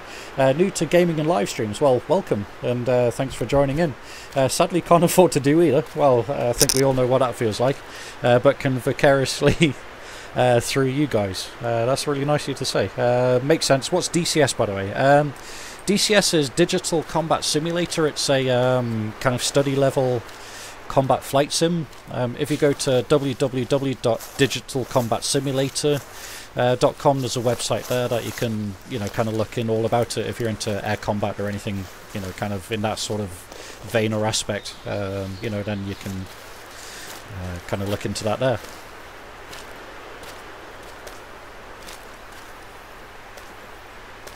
Yeah, Rockspace just spelt out there as well. Awesome. Vincent, I'm not sure what the top limit is. It might be about, well, 10, maybe 20. I know I've got it defaulted to 10 players on my multiplayer in this. I think any more than that, it might start getting a bit busy. Yeah, because I guess if you you see that bear? Where? Oops. It was in the open, moving right to left in the off to the west. Still wish there was a way of pointing or putting points on a map to share, like, you know, like sharing the speed. Definitely. Yeah, yeah. Look at my speed. Ah, there he is. He is in the open. The 2 trees or 3 trees in front of us in a clump. Just between those, there's a brown bear walking slowly right to left. He's in the open now. 300 meters, bang on the nose. Female, 3, very easy. 200 kilos. Oh, I see. 300 on the nose.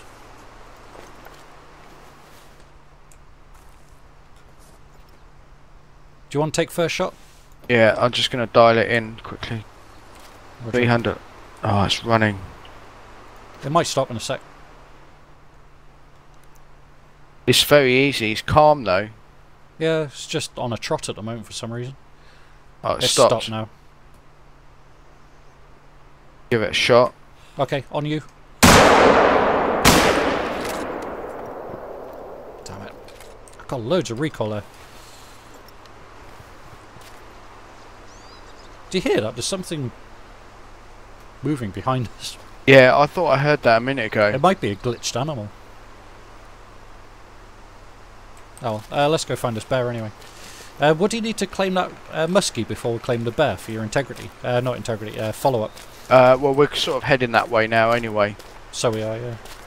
So I think that muskie was in that tree line to our front. It is just kind of right of that. Yeah. I'd say it's maybe at kind of like 1 o'clock, almost west-northwest. Yeah.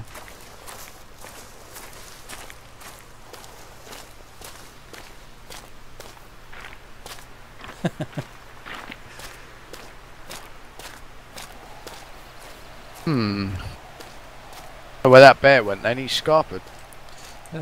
Yeah, kind of sprint off right to left. Still no hunting pressure. I think there's, if you follow me, we'll go up to this muskies up this way. Got a thing that's put up. An interest point. Yeah, that's kind of the way that the bear's going. I'll go back to that after, I think. Okay.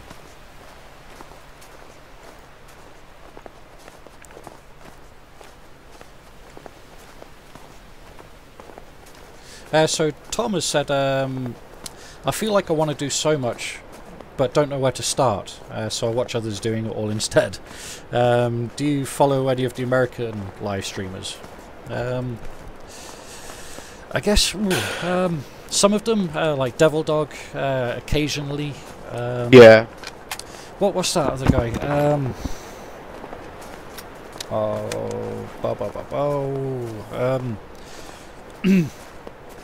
Well, I follow and watch a lot of the Devil Dog stuff when I can.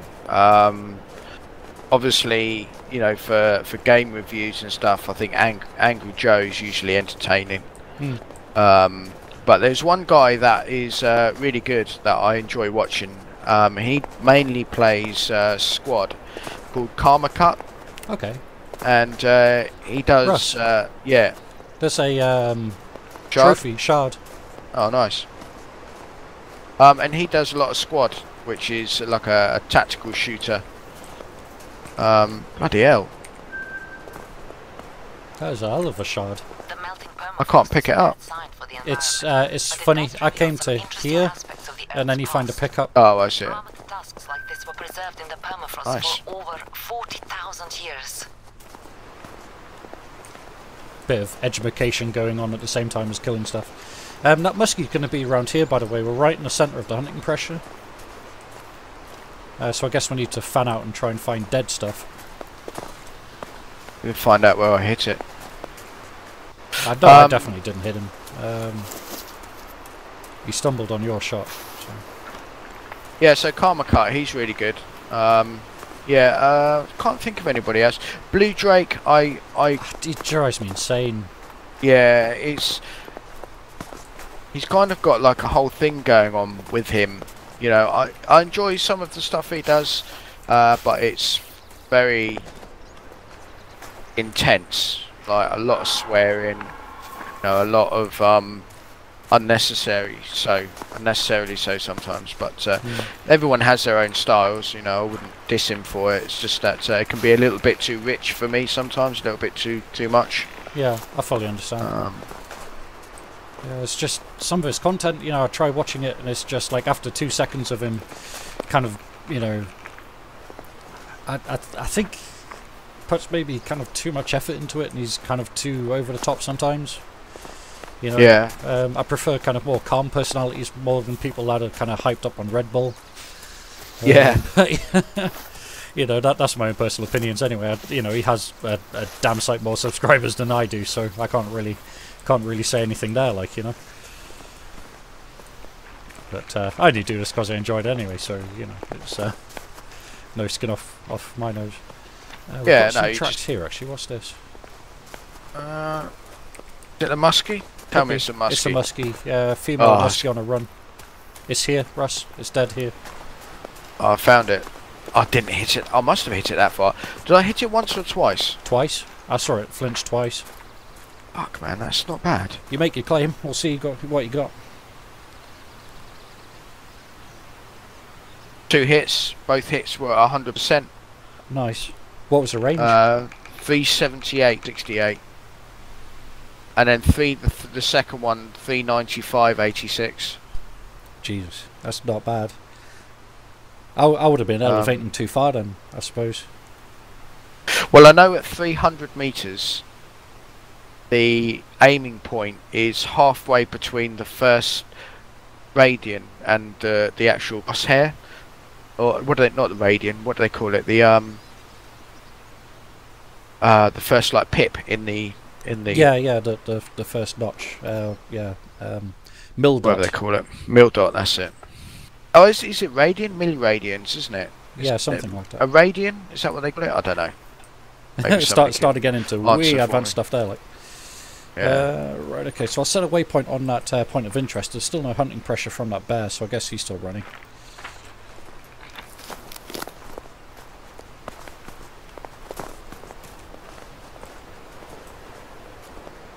Yeah, but Vincent's just said, and that's so true about the Red Bull.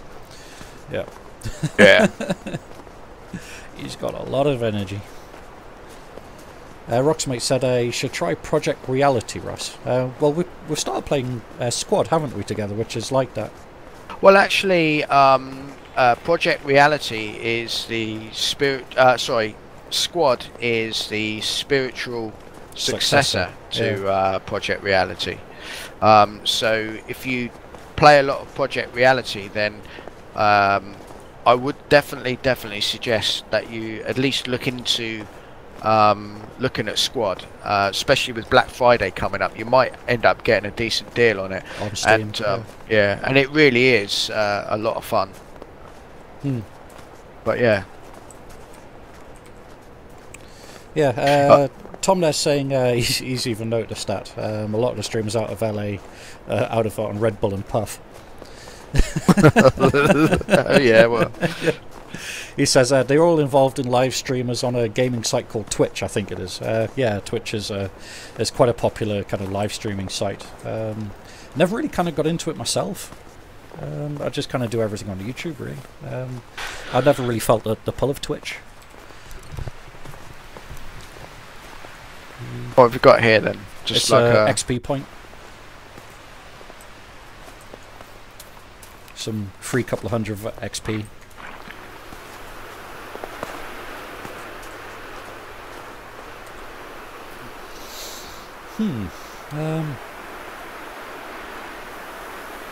it's like another little skull in the ground. So it is. Is that where we are now? Expedition 10. That then. I think there's a whole series of these that... yeah, we found Expedition 3, 4, 8 and 10 on our rounds under the Codex. Oh yeah. It's nice that they bring the codex up now when you select it. They didn't used to do that. Yeah.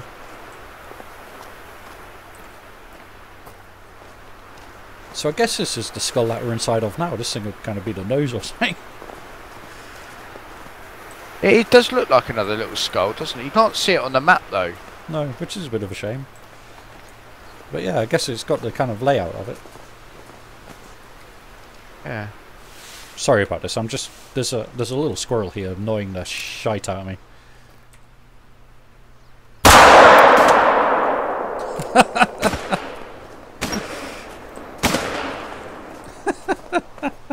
Do you feel lucky? Well, dear. Well, he's definitely feeling lucky. Yeah. There's tracks here. I wonder if that's that bear. Let's go have a look. I think he was walking over to it. He's come back out again. I don't think you can kill him at the moment. No, you which can't. is a real shame. You can knock down the rabbits in the other two maps. Yeah, because you can actually get points from them as well if you hit them with like an air rifle like a very low caliber weapon. Can you? Yeah. Oh, I didn't realise that. Oh, not in this. Sorry, in the Hunter Classic. Okay. I should point out. Yeah, 'cause you can hunt vermin in the Hunter Classic and earn points. But in this, you don't get anything yet. Maybe a little DLC at one day. I actually, the DLC for this is very, very reasonably priced. It is, actually, to be fair. I mean, it's incredibly... you know, there's a lot of people that were complaining about it in Steam, weren't they, when it first came out, about, I've just bought the game, blah, blah, and you're charging this, that, and the other. But, you know, what do they charge for this map? Like, 5 or 6 quid? Yeah, really not much at all when you consider how much we have to pay for maps in... Well, considering we've been on it now for 3 live streams and, what, 3 or 4 hours at a time, and we haven't even... I was just wondering now, actually, what my playtime is in this. I don't even know if I can bring it up. I don't think this bears bleeding, Russ. Did we miss it then? Yeah, I think so. There's no blood spatter. Yeah, there's We're kind of falling off into the middle of nowhere here. Yeah. I think if we take a... Yeah, there's no blood, Russ. Sort I of mean, we could head really. northwest towards that house. Yeah. Yeah, so do you want to do that? Sounds like a plan. Yeah, I think that bear's gone. We must have missed him. So Tom's come back saying, "My God, the graphics on this game are something else. Are you on like really expensive computers with mega video cards in them?" Yes. Yeah. Although it doesn't look too bad and runs pretty smoothly on a a mid-range system. I mean, the computer I had before the one I've got now cost me £900 when I got it new. I had it, what, 3 years? Maybe slightly more than that, maybe 4 or 5. You know, but by the end of its life, it was really starting to struggle. You know, because that was running on a 650 Ti. Luckily, I've got some of the best friends in the world, and one of my friends donated me half a computer, and then I spent.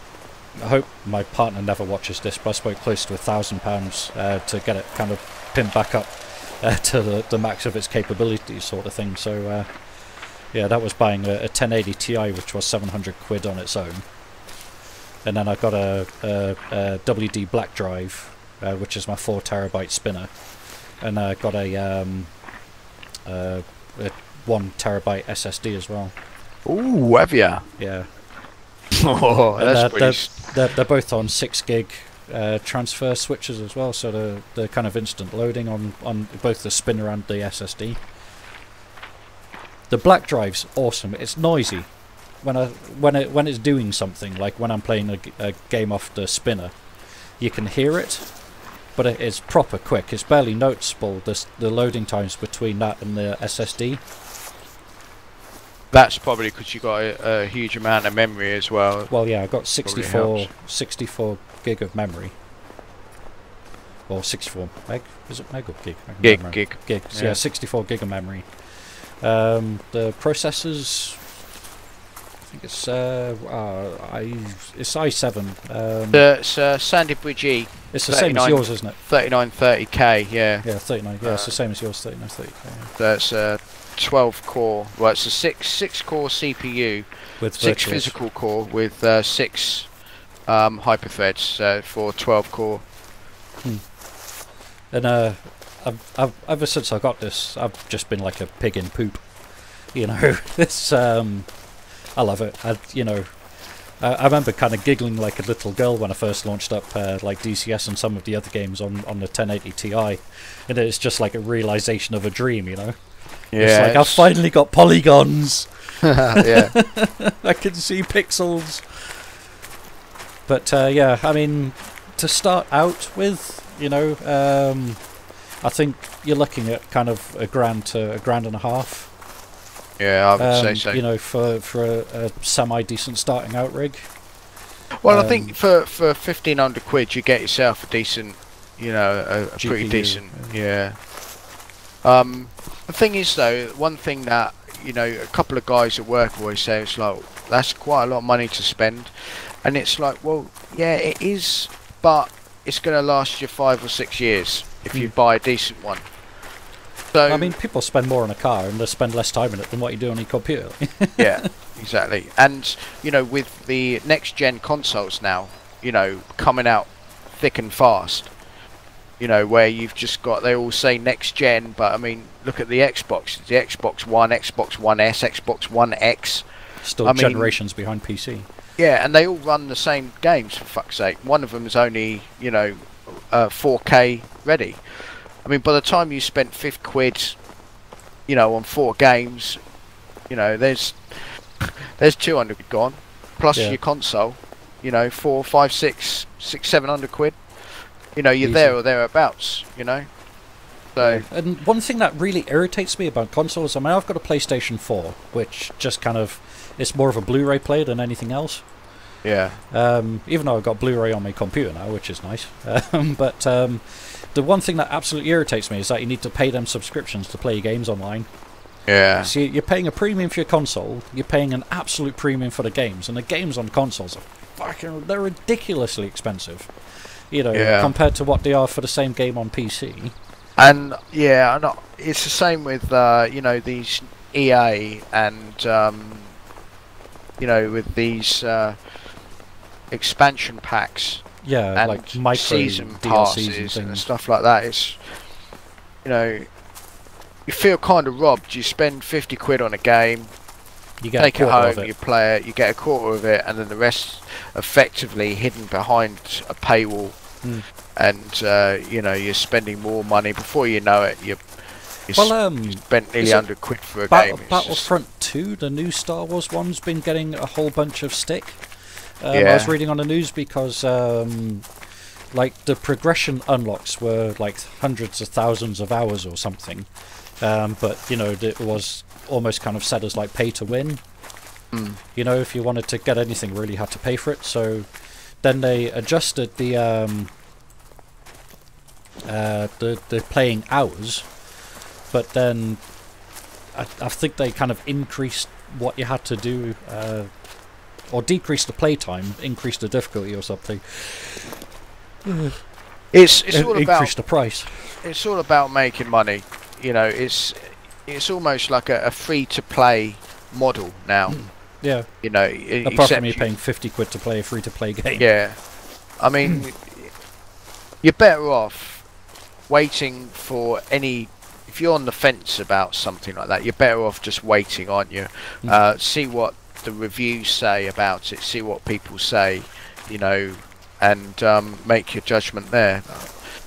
I mean, I got a game called Deus Ex Mankind Divided. I've got that as well. I never, and it's a really good game. There's a lot of people saying, oh yeah, there's like one-time payments to get shortcuts in the game, which are effectively just like cheats. And yeah, you could, and for 50 quid, I can see why people would have been a bit annoyed with it, you know, because it's a premium game. You paid a lot of money for it, and then you're paying extra to effectively get extra stuff in the game. But wait 3 or 4 months, drop down to, I think I picked the whole premium edition up for 25 quid. Well, if you look at the first Battlefront now, you Right, can pretty much pick all of it next to nothing. Yeah. I You mean, know. people rush out and buy these things, and it's like, just wait a little bit. I mean, you know? it's like, what's it like, Battlefield 2? It's like you get that for free now with like all of the add-ons and stuff on Origin. Yeah. You know, it's like all of the time it's coming up as just take this game, it's free. We're done with that now. Yeah. And it's like, crikey, you know, you could have spent like hundreds of quid on that to get all of the DLCs and add-ons and stuff. Yeah. And now they're just like, well, yeah, you just have it all for free now, that's fine. So you do end up spending an awful lot of money to get online, play online games, play the content, you know, and yes, PCs are expensive, the initial cost, but you go onto Steam, you're playing games for 5 or 6 quid, 15 quid. I'll tell you one thing though, a lot of things the like that. indie games on there at the moment are absolute brilliant. There's time sinks, and definitely. like that Bomber Crew that I'm doing the series on as well at the moment. Yeah. I mean, I've got that for a tenner. You know, and Yeah, I've seen you playing that. you know, I've spent several hours on that now, so you know, kind of pound per minute played is really good, and it is a proper enjoyable game to play. You know.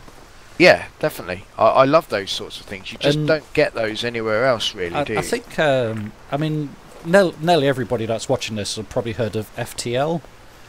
You know, Fast and Light, which was one of the original kind of indie top-down management game things. Boost to the west. Not seen. Just about to walk to the see him? West. It's where that see that rock is in front of us. Yeah, there's a single one. Yeah, and there's a larger one. He's just between that. There's two rocks and a bush and a tree. Just behind it. Okay. It's a female. Alright, okay. I've got this muskie here. I'm going to try and hit it with the bow. Alright, go for it. I've not got a bow kill in a while, and I wanted a bow kill, so... I don't even know where the hell my bows are going at the moment. I don't even think I got close to it. No, it's running off. I didn't hit it. Yeah, I'm having a problem with my bows at the moment. I just can't seem to hit anything with them. I need to get back to the training range with that, I think. Yeah. Get your eye back in. Yeah. Where are we heading anyway, Smudge? We've got the house is this way, right, 500 metres west.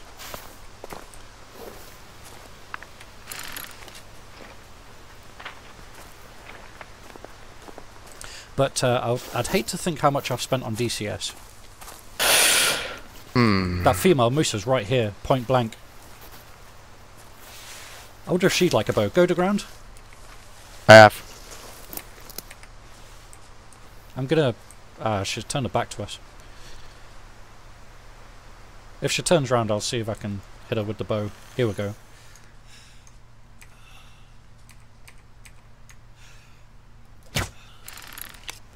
See, I don't know where the hell it's going. It's just not going anywhere near them. Again, just nothing. Yeah. Weird. It's like they're evaporating before they even get there, man. I don't know what's going on with them. Could be a new bug that's been introduced, maybe. Maybe. But I was aiming dead on. You know, I tried at 40 metres and 60 metres on the zero. Here. Was it kicking up the Couldn't see it, unless I was airballing them, but... Oh. Just weird. Dang. I can't seem to hit anything with the bow at the moment. And I used to be able to smack everything with it. So... Let's try this actually. What I'm going to do is just put one into the ground, kind of in front of me, and see if I see the splash. So, in fact, let's... I'm going to go out to 20 metres to you, and on a 20 metre zero, shoot at your feet. So I'm going to aim at your feet here. Yeah, it's right here. Yeah, so that did get there. It did leave the bow. So that's weird. Don't know. Yeah. Let's continue. Oh wow, so a bit more chat going on here. Let's have a look. Blah blah blah blah blah blah.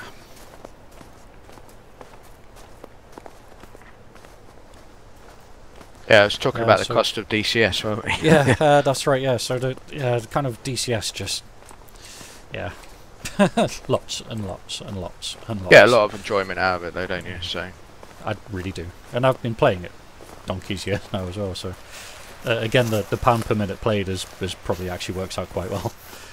It does. Yeah, go on. Sorry. No, you go, buddy. I was just going to say, well, it's a 12-year-old game. 13 years it's been about now. Obviously, it's been dramatically upgraded, but well, yeah. I mean, I started playing Lock On in 2004. Yeah. Yeah. So there we go. So pound per minute or whatever it is, pound per hour. Pretty good. So on chat, Pierce said, my gaming rig turned out way more expensive than I originally planned. Much of the cost was the GTX Titan, crikey. It pains me that it's starting to struggle with modern titles. First generation Titan. Yeah, except that's the thing actually, the Titan's still really expensive. But the 1080 Ti's actually have more pixel vertex things. So they can push more pixels kind of on screen, can't they?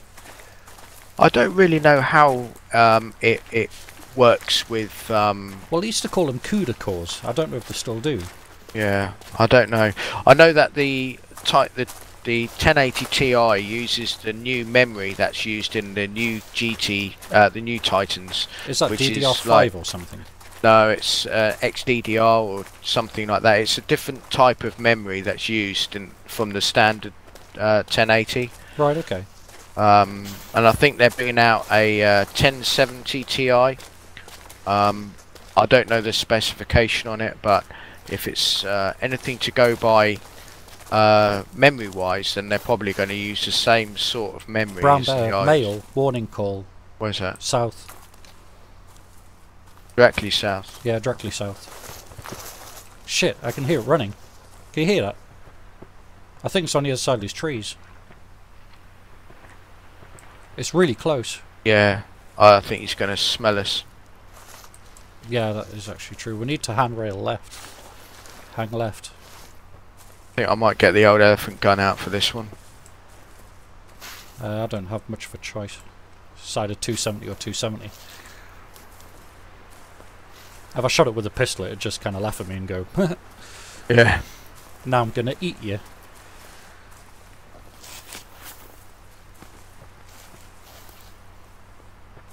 I can hear it, but I can't see it. Yeah. Gotta be just... It's really close. Did you hear? Yeah, there's a female here as well. There's two of them.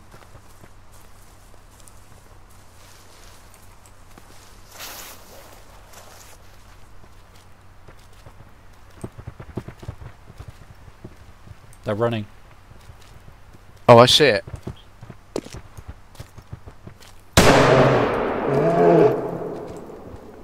I hit it. Yep.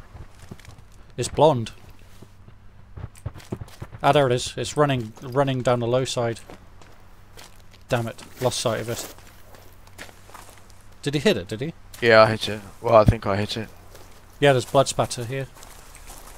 50 to 75, so you must have smacked it pretty hard. I think it went down. I used the bear gun. Got you. Is that the... Yeah, it's dead. It's over here. Ah, yeah, cool. 7mm region. Yeah. Stopping power. There we go. Yeah, it's a blondie. Pierce is saying he thinks you need to pay more attention to the wind at range. You might have a point there, but when I was shooting at a moose, I think the wind was straight to my face, which shouldn't have had much cross effect. It's a good point though. Ratax has joined the stream. How you doing there, Ratax? He's saying my rig is now roughly 3 years old, and it still plays most games on ultra. The newer titles are still on high settings, 60 FPS. Means if you buy the right components, it will last a while. Which is why, you know, when I had the opportunity, I went for the 1080 Ti. So I know I'd get at least, you know, kind of 3 to 4 years out of it. Yeah, absolutely. Yeah, no, it's the soundest piece of advice really you can get is buy the very best you can with the budget that you've got. Yeah. Pierce has pointed out that wind was from the side on the moose. I wasn't paying that much attention, unfortunately, so thanks for pointing that out, my bad. And Ratax has said, do I have all the modules, Smudge? Yeah, I do actually. I even have the Harry on pre-order. The only thing I don't have currently is the NS430, the navigation thing for the Mil 8. So I just don't really kind of feel a pressing need to buy it at the moment. So. Yeah, no, I haven't got that because I don't really use the Mil 8 much. I want to buy oil fields next time I get paid. And then kind of do like a video series on the oil field campaign, because I think that'd be really interesting. For those that don't know, in DCS and the campaigns, there's one called the oil fields campaign in Mil 8. It's a civilian mission, so there's no combat, but you're kind of cargo lifting and rope lifting supplies and carrying them from like one point to another and helping build an oil field in the middle of Russia. So I think that'll be a really interesting mission to fly. So I might get that payday. They should definitely do a lot more of that stuff. Yeah, it's like non-combat related missions. Yeah, because I think that would bring in a lot more interest. Because maybe from the Halo community and FSX, and you know. So I was prepared 3D now, isn't it? Yeah.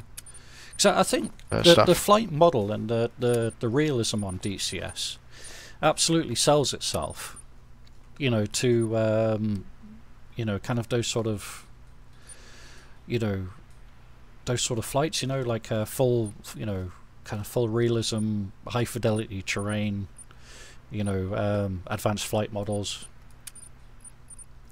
Yeah, definitely. I mean, well, to be honest, it's probably the most accurate flight sim out there with regards to, you know, fidelity. I mean, X-Plane 11, that's pretty good, to be honest. That's made by, I think, a company called Lamina Research or something. Right, So okay. if you know, for civvy planes, it adopts the same sort of thinking behind it as DCS. So it has, you know, the air actually interacts with components on the aircraft that make it cause it to lift, rather than it being sort of a pre-scripted model all in So one it's that all flies. on a PFM. Yeah. Suppose. Yes. Yeah. It's basically a professional flight model. Yeah. I actually think I have some skills to spend. Yeah, I've got 2 skill points, which I can spend. Sorry, 1 skill point to spend. Yeah. Actually, I've got a perk point. Let's have a look at this. What do I want to go for?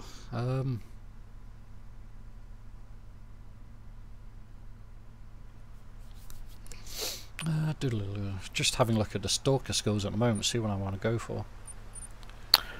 So Don't have any skill points. Oh god.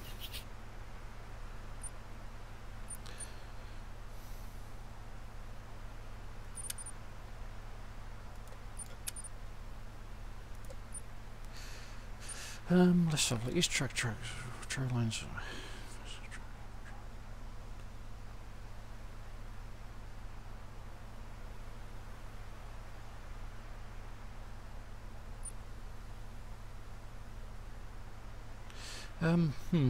Soft features may be an option in Stalker, thinking about that.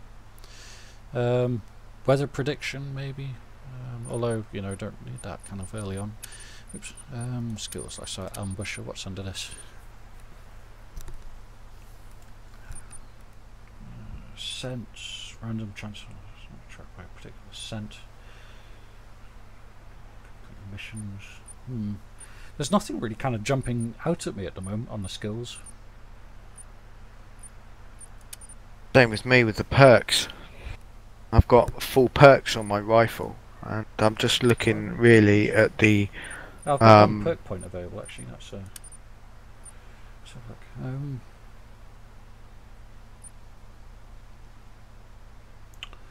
Maybe holding breath would be a good one to have. Or decrease wobble on any weapon.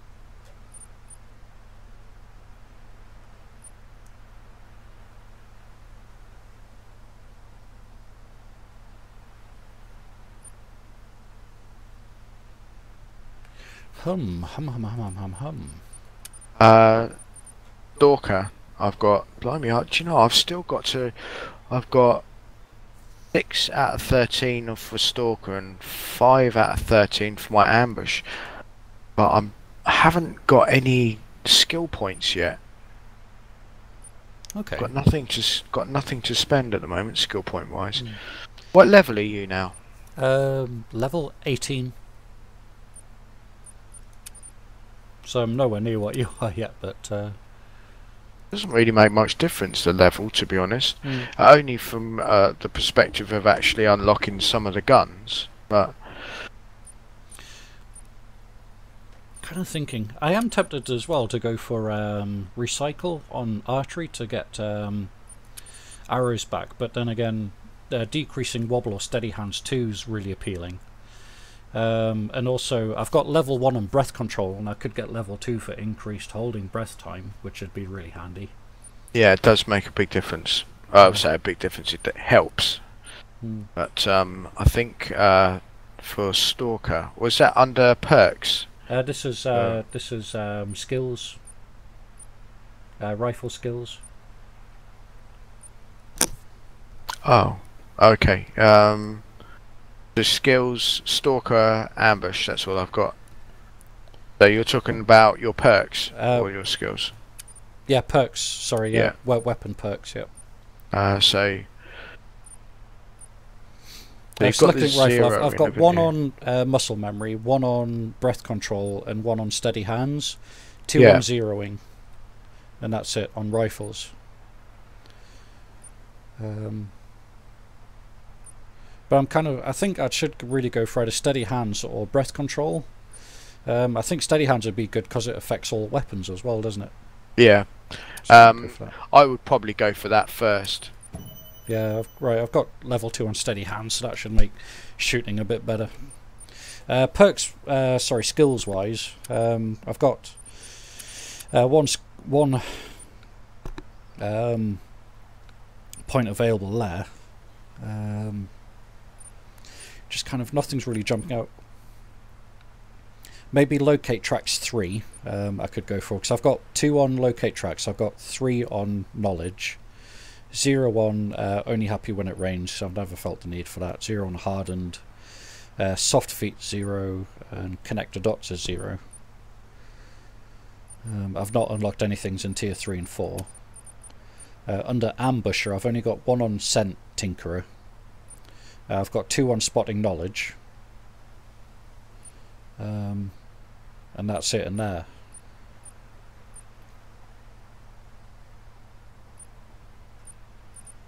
So I've got a perk that I didn't realise I had that I can activate that gives you a an estimated range. Right, 202 to 2, but I don't see the point in that if I can't switch my perks quickly to back to my 0. Or does it automatically 0 the weapon? I don't know. Not sure.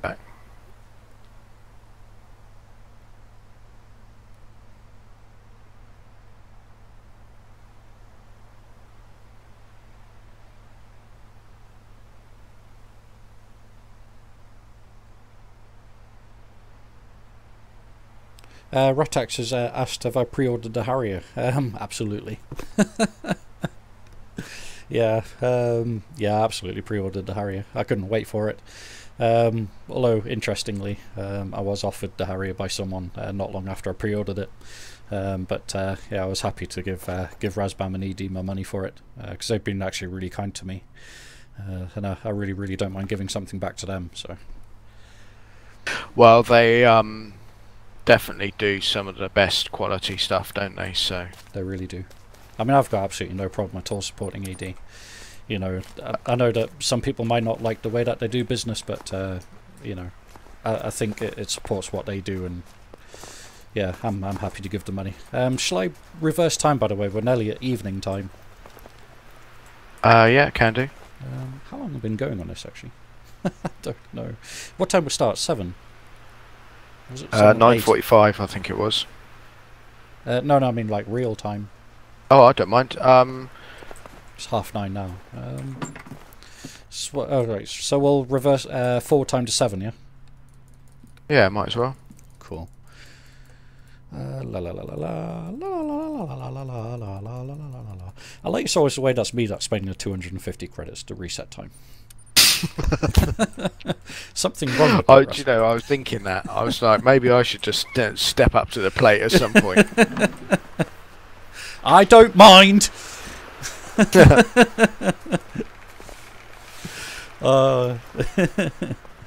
That's right. You get to shoot bows at me, so that is true. Yep. Should have stuck an apple on your head. Yeah.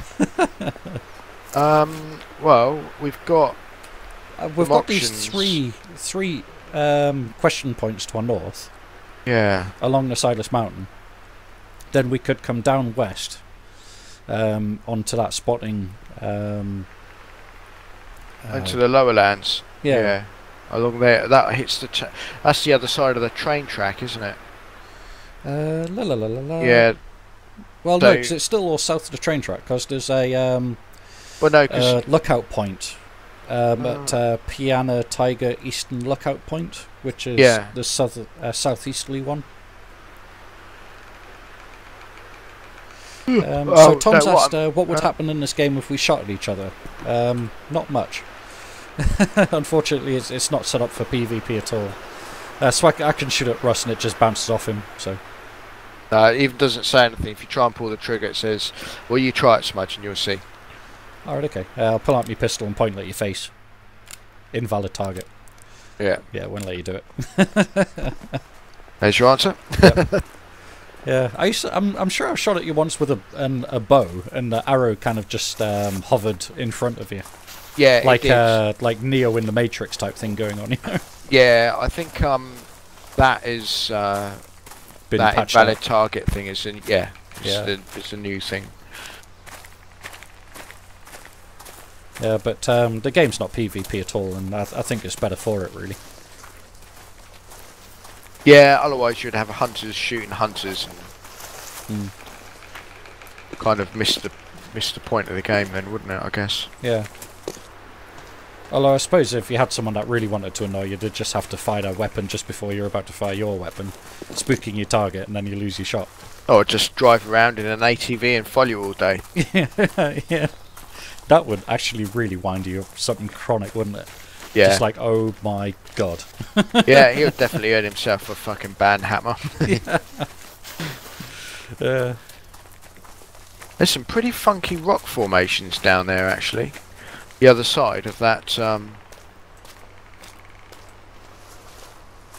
yeah. I can hear them.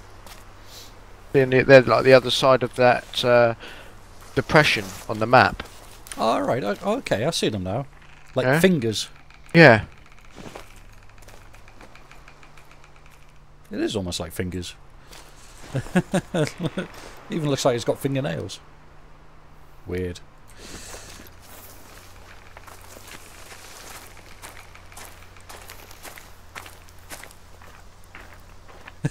Tom says he thinks I enjoyed that moment. Trying to shoot at you. Yeah, I'm sure he did. Yeah, I haven't spent entire streams kind of walking behind you kind of like this, you know. La la la la la la la la la la la. I see what you're doing. I can see you. Nothing to see here. Move along. Move along. Yeah. Nothing to see here. Invalid target. Invalid target.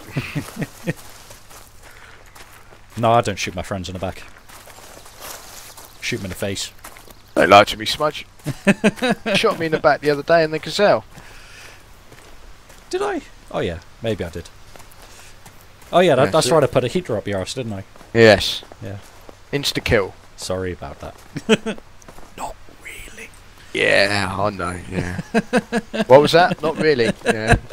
You need to whisper a little quieter, mate.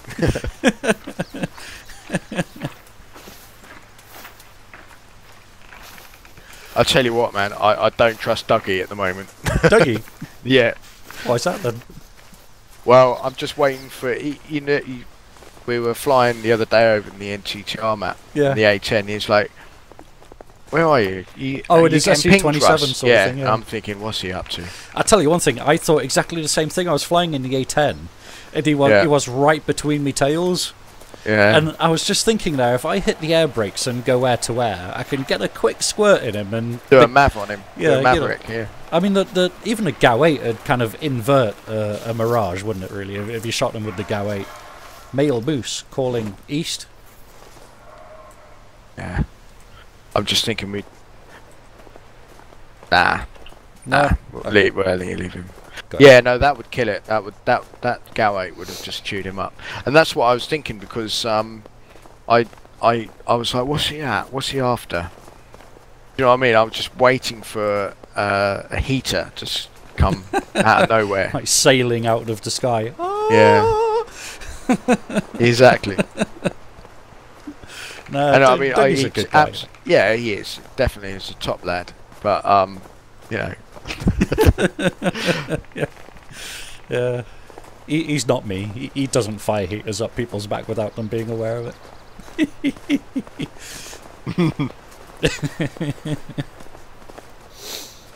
So let's have a look. Ratax has said, was pretty surprised by the M2000C and still love it. It is really nice. It's got a lot better, hasn't it? Yeah, and he says, I hope the Harrier will be that awesome too. Absolutely. It's got to be awesome. You know, it could be the worst module in DCS and it's still going to be awesome to me because it's a Harrier. But, yeah, I mean, Razbam is just, you know, I think that's on top of the mountain is our next, the point there. Yeah, I think we've got to go up this way, mate. Yeah, yeah, I think you're right. But, I mean, Razbam and their history in DCS, or what they've done so far, has been superb. Yeah. You know, and I've got no doubt that the Harrier, I know that it's going to have some things missing when it comes out, and they've been really open about the fact that some of the systems and things aren't going to be there on release. But it just doesn't worry me, you know? No. It really doesn't worry me at all. We might be able to get up here, you know, I think there's an incline here. Yeah? Yeah. Says, are you more excited for the F-18 or the Harrier? Harrier, for me personally. I know that the F-18 is going to have way more capability, and it's released directly by Bell Simtech and ED. So, you know, it's going to be flawless. Kind of the same as the A-10. You know, and I'm sure that the F-18 is, they're going to pour their heart and souls into that, aren't they, really? Yeah, definitely. You know, and it's not going to be a disappointment by any stretch of the imagination. And just, you know, looking at the weapons that they're going to be having on it, you know, things like HARM, you know, kind of proper anti-radiation missiles, you know, you've got your AIM-120s, you know, it's going to be the first truly multi-role aircraft.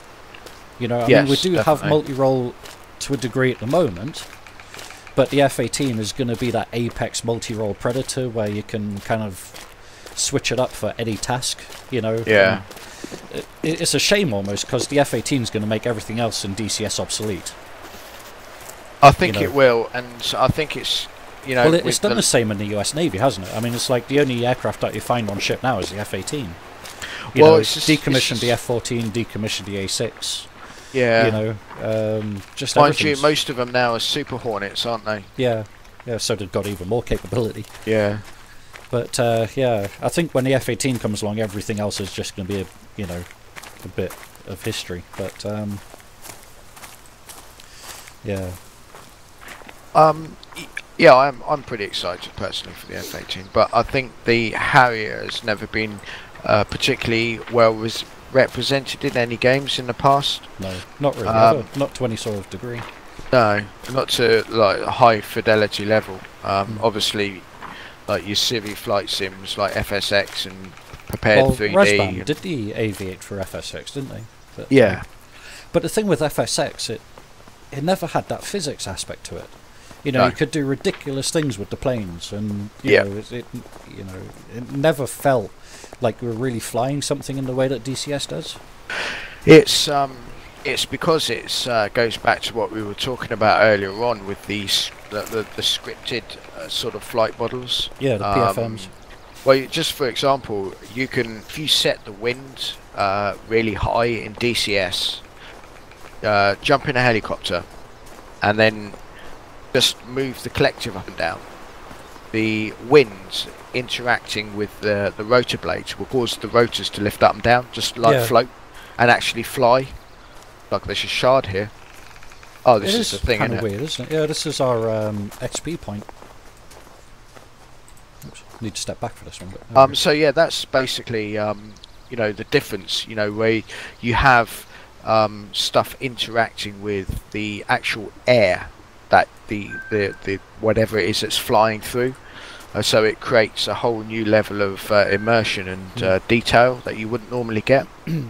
Yeah, I mean, you know, just, you know, because on all of the maps I've been hosting recently, like Nevada, I turned the temperature up. You know, it's got a little bit of wind on there. You know, and even you pointed out yourself that it's a completely different feel to flying when you've got wind and weather effects on to, you know, just kind of like flying around randomly, you know. Yeah, definitely. I think it's gives it that extra dynamic because you know, oh, there's a pig down there. Yeah, I can see him. Wonder what his range is. 209. 209. Those things you'll end up tracking forever, though. Yeah. Yeah, go on, take a bow shot at him. I wouldn't. I don't even. It's like what? It's lying down. It's gone to sleep. Really? It's only a minor, but yeah, it's lie down, gone to sleep.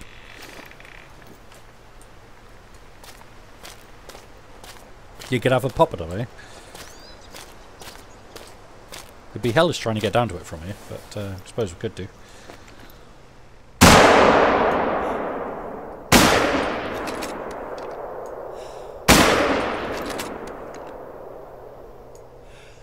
Bollocks.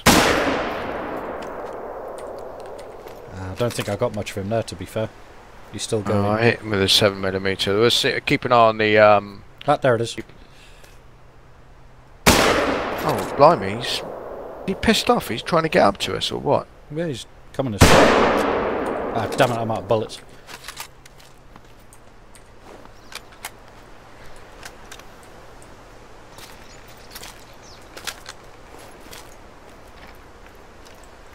It's annoying only having 4 shots. Is he actually trying to get up to us, or is it just a coincidence here? I'm really not sure. He was hightailing up this way. It's a daft pig. He might be trying to maul us. He's just gone down. Oh yeah, we've Just got a gone 100 down. pressure. Yeah. Maybe it was in his code that he's got to attack whatever whatever shoots at him.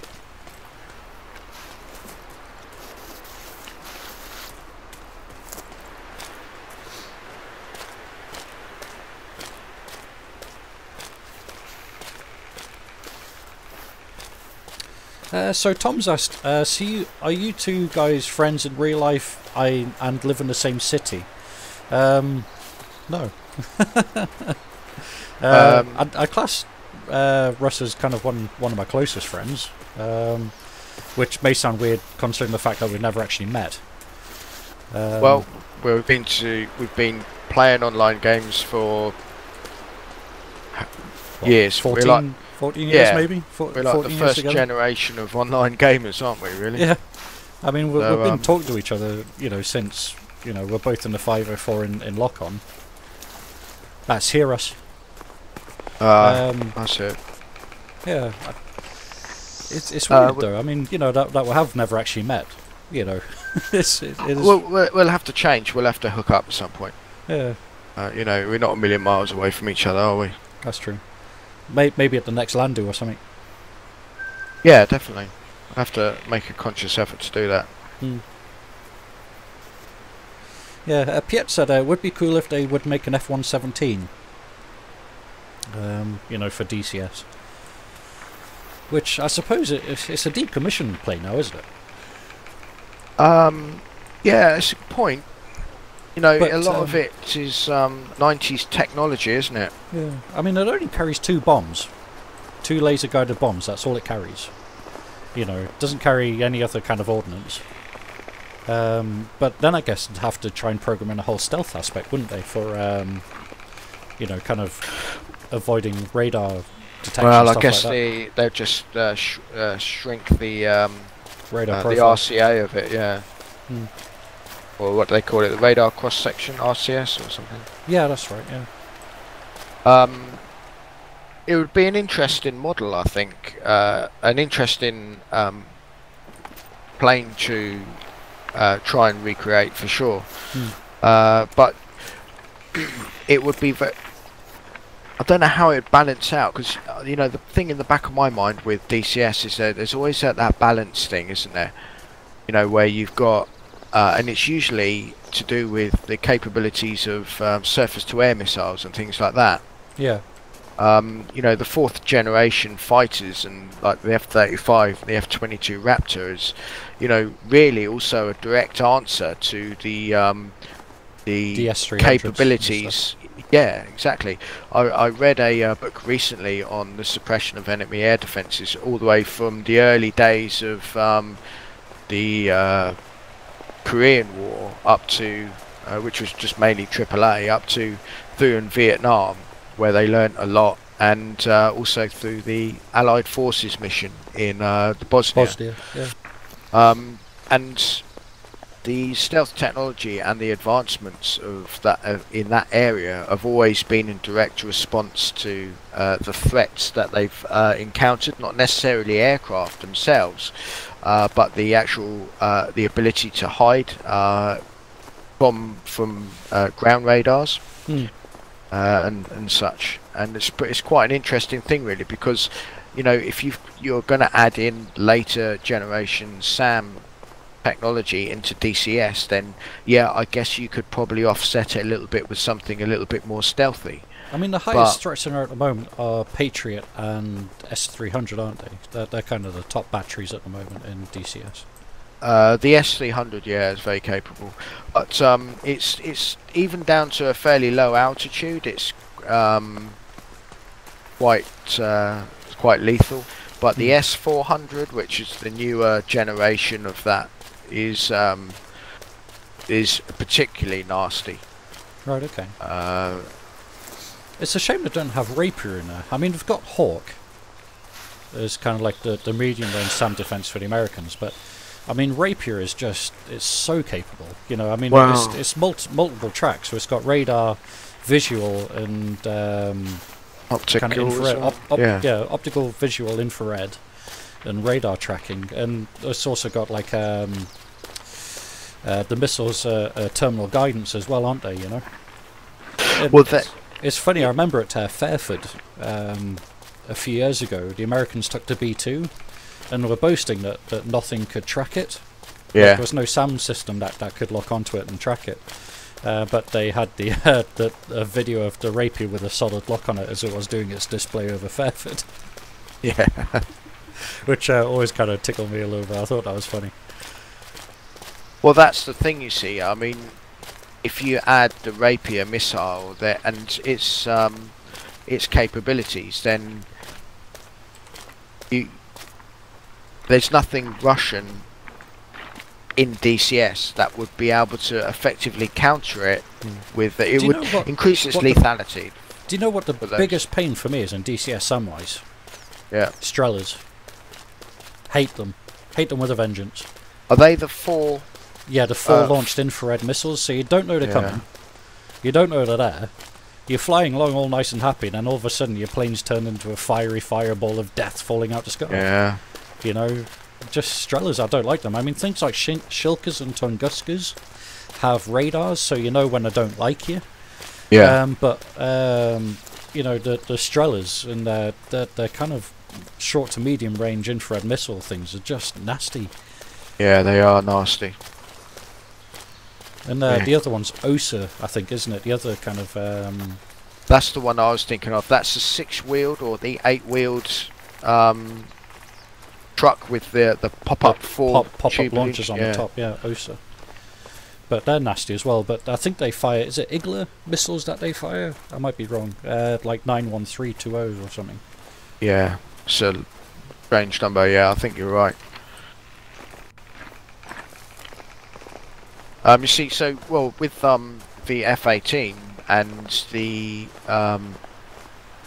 HARM or the high-speed anti-radiation missile, that is going to give the lethality of the NATO planes something to answer back to with regards to the buck sites and the S-300s. So I don't see many kind of S-300s in the game unless you just want to kind of put area denial in an area.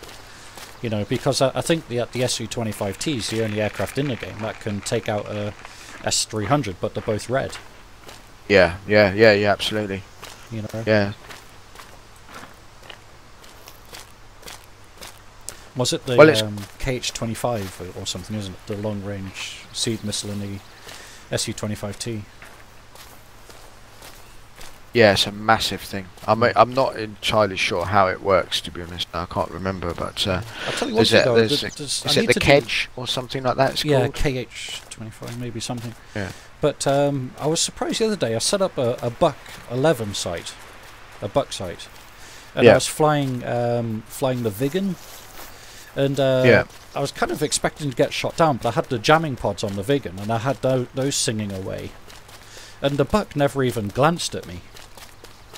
you know. So whether the jamming pods in the Viggen just blind the damn thing, but I got really quite close to it, and it never fired a SAM at me. What, actually nose on to it? Yeah, I kind of flew like slightly perpendicular past it, kind of flew near over it, and then kind of buggered off in a different direction. Because but I've had an opportunity to fire. Yeah. Because I had with the Gazelle, just hovering, you know, in a certain facing towards it, you can actually come right out of being masked and be looking at it and not actually see you till you kind of slip left or right or start to move. Obviously, if you move up high enough, it will start to engage you, but there's a certain would that come altitude. down to pulse Doppler reject modes? Because anything that's stationary gets thrown off by Doppler, doesn't it? Same as like beaming. So if like an aircraft's coming towards you, and then you turn perpendicular. Yeah, you need to have Doppler shift. Yeah, so in order for it to, otherwise so it would if just class something's gaining at the same speed as the ground on the Doppler radar, it eliminates it. It gets rid of it as a contact, or they simply can't see it, I suppose. Well, that I guess kind of what the low and high PRF is, isn't it? Within sort of moving targets with air radars, where they can kind of disappear in the ground clutter if you're kind of moving away, sort of perpendicular to the radar pulse. There's actually a sweet spot, isn't there, where it will probably more than likely disappear into. Yeah, Rocksmate's just pointed out it's the KH-58U is the big mother on the SC-25T, which is awesome. Pretty fancy piece of kit. Yeah, that's it. Yeah, they're also saying that they'd like to see a B1, the bone. But, you know, I guess you'd need 4 people to fly that as well, wouldn't you? So, I mean, was it you that was mentioning the Vulcan? I think that was Dougie. Dougie, yeah. But, again, you'd need 6 people to fly that. You know, I don't think a B1 you'd be able to fly on your own at all, really. No, I don't think. I mean, at the end of the day, those strategic bombers, if you had the ability to be able to actually shut down a runway by bombing it, because at the moment when you hit a runway with a Mark 82, you get a texture file. Yeah, and you don't actually get a. You couldn't lock on with those rocket-assisted bombs. Well, they have. The one thing that PTABs. the one thing that's missing on the NATO side is actually the Durandal, which is something they used in Falcon BMS, and it's a parachute assisted, basically parachute rocket assisted bomb. Yeah. It literally drops off the aircraft, slows down, points straight down, and then once it comes to a standstill, just under the canopy of the parachute, it drops the bomb and then fires a rocket and buries it into the ground and then explodes it. So got to go down there, Smudge, I think. We do. Was it I forget what it's called. It's like BL-225 or something, which was the anti-radar bomb that Tornadoes used. Oops. You remember it kind of sent out loads of little cluster bombs that created runways, but then it also deployed mines at the same time, so that when they went out with diggers and equipment to straighten out the craters, they got hit by the mines. Yeah, nasty piece of equipment. Yeah, it got banned under the Diana Convention. You know. Yeah, I can imagine that being a bit. It was bloody effective, controversial. Yeah, who would want to go out there with a shovel after that thing's been over? Yeah. Well, it shut down runways. Oh, that's for sure. JP223, Tech Gaming's on that one. Yeah, JP223.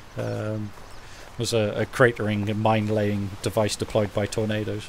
That's it. It was like it was almost looked like one of those, you know, like those box carrier things that you put on the top of your roof, and it's upside down sort of thing. You know, it's like exactly right. Yeah. And it used to fire out. Yeah, I remember that. I remember. They used that in the Gulf War, didn't they? They did, yeah. Yeah. It's funny actually, under kind of like NATO rules now, we're not really allowed to use mines anymore because of the Diana conventions and things like that. But Americans still use them. But what they do is that they have silicon triggers that are supposed to degrade over time. And then explode. Yeah, so what they had is that they had, like when they had convoys going down a route that they weren't going to be using again, they had a vehicle at the back just like throwing these butterfly mines out the back of it, you know, kind of as it's going along. And then the mines were supposed to only stay active for a few hours and then self-detonate or just disarm. But the only problem is some of the triggers didn't deactivate themselves. Yeah, which is the risk, isn't it? Yeah. I mean, you know, I did 2 tours of the Falklands when I was in the Air Force. And that place is just littered with mines. They're absolutely everywhere. You know, when you drive from MPA or Mount Pleasant Airfield to Stanley, there's whole stretches of roads which are lined with barbed wire and mine signs all over the place, you know. Really? Well, they just haven't cleared it yet. Well, they can't. It's the biggest problem because it's all peat and like bog marsh. So the mines migrate. So they don't actually know where all of the mines that were laid are, because they kind of sink into the mud. And then they get moved along with like the you know, kind of rotation of the water and peat and stuff like that, and then they pop up somewhere else. Well, I guess with the peat as well, it doesn't cause them to rot as much. Yeah, it's kind of like airlocked. Yeah. Oops, something's calling. Wild boar, male. Warning call. Yeah.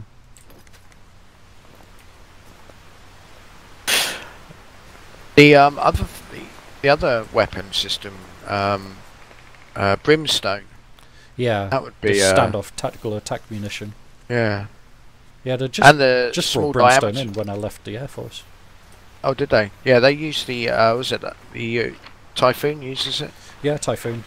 Tornado GO4 was getting kind of outfit to use it. That and Storm Shadow, which was the tactical nuclear cruise missile air launched. Which would have been an interesting piece of kit to have. Yeah, definitely.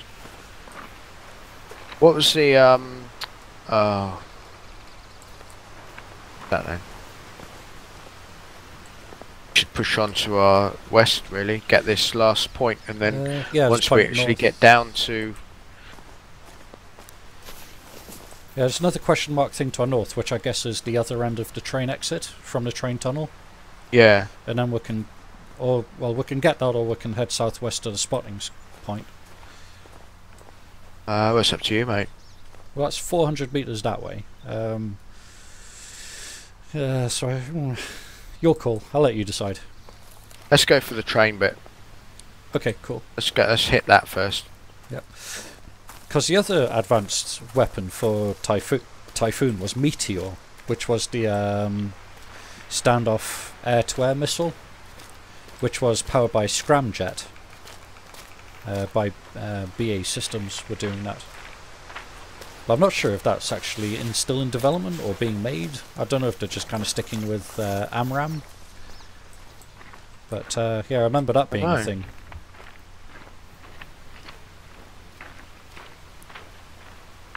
Yeah, and sorry, Russ. Yeah, go on. No, I was just saying on the chat there, Tech was saying that the RGs didn't make maps of the fields, which is also very, very true. Just they didn't make maps of the field. Yeah. Yeah, just kind of throwing mines out here, there, and everywhere.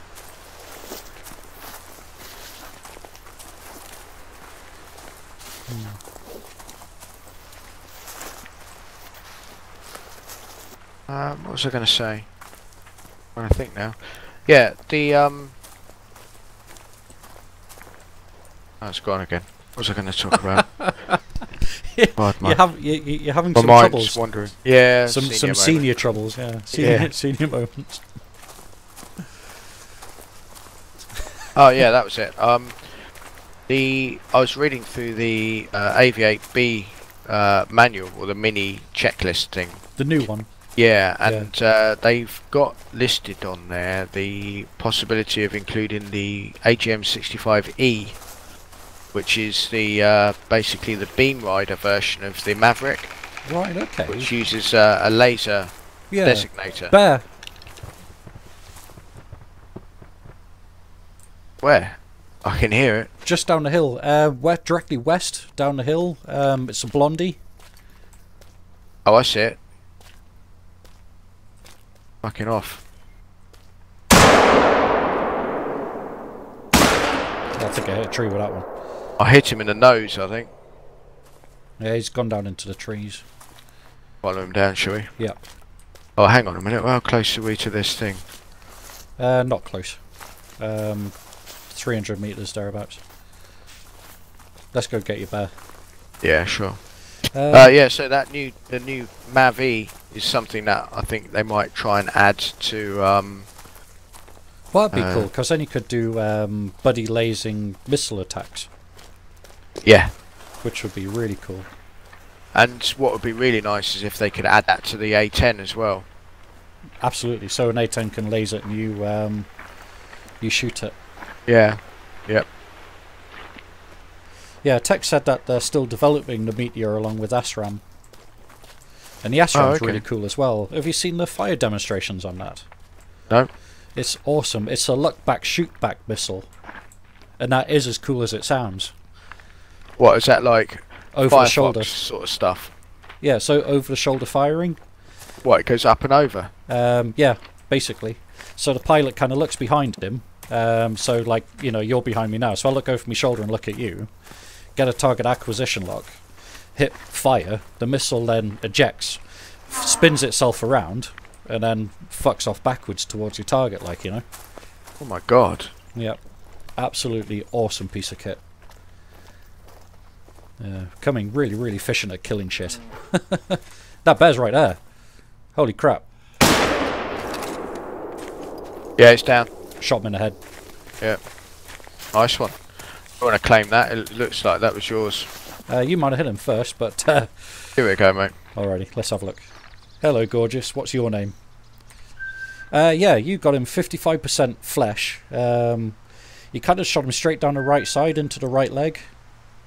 Oh, that's... okay. I shot him in the neck. Yeah, I cut his... I want to say femoral artery there, but that's in the leg. Carotid artery. Straight down like a sack of shit. Bronze. Fluffy. Yeah, bronze score 494. Not much cash actually, only 500. Not bad. Bad.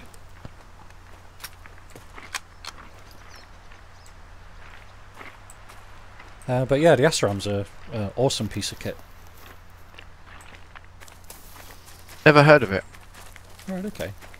I think the Americans developed something like the AIM-9X, which had the same sort of capabilities, but the British version for the Typhoon was ASRAM. I think the AIM-9X is just an off-bore sight weapon, isn't it? It doesn't. I don't think it loops over. Right, okay. But I think it's well, it's in because the AIM-9X was for the F-22. Yeah. In Falcon BMS they use the AIM-9X, and you can use the helmet-mounted display to look like up to 60 or 70 degrees off bore sight, left and right, and just hit fire, and it will just come straight off the rail and just disappear off towards it. Yeah. Which is, you know, pretty big capability, really. Especially if it's... You see, that's the thing I'd like to see in the A10, a new update to the A10 with the... HMD. Yeah, definitely. I saw a picture actually on Google the other day, and it had a A10 pilot with the advanced tactical helmet on. It had all like the dots. It looked like an HTC Vive on top of his head. You know, looked really, really weird. Yeah, that's the thing. That's the it might be the thing I'm talking about. It's the same effective helmet that they use in the F-18, the new Super Hornet. Yeah. And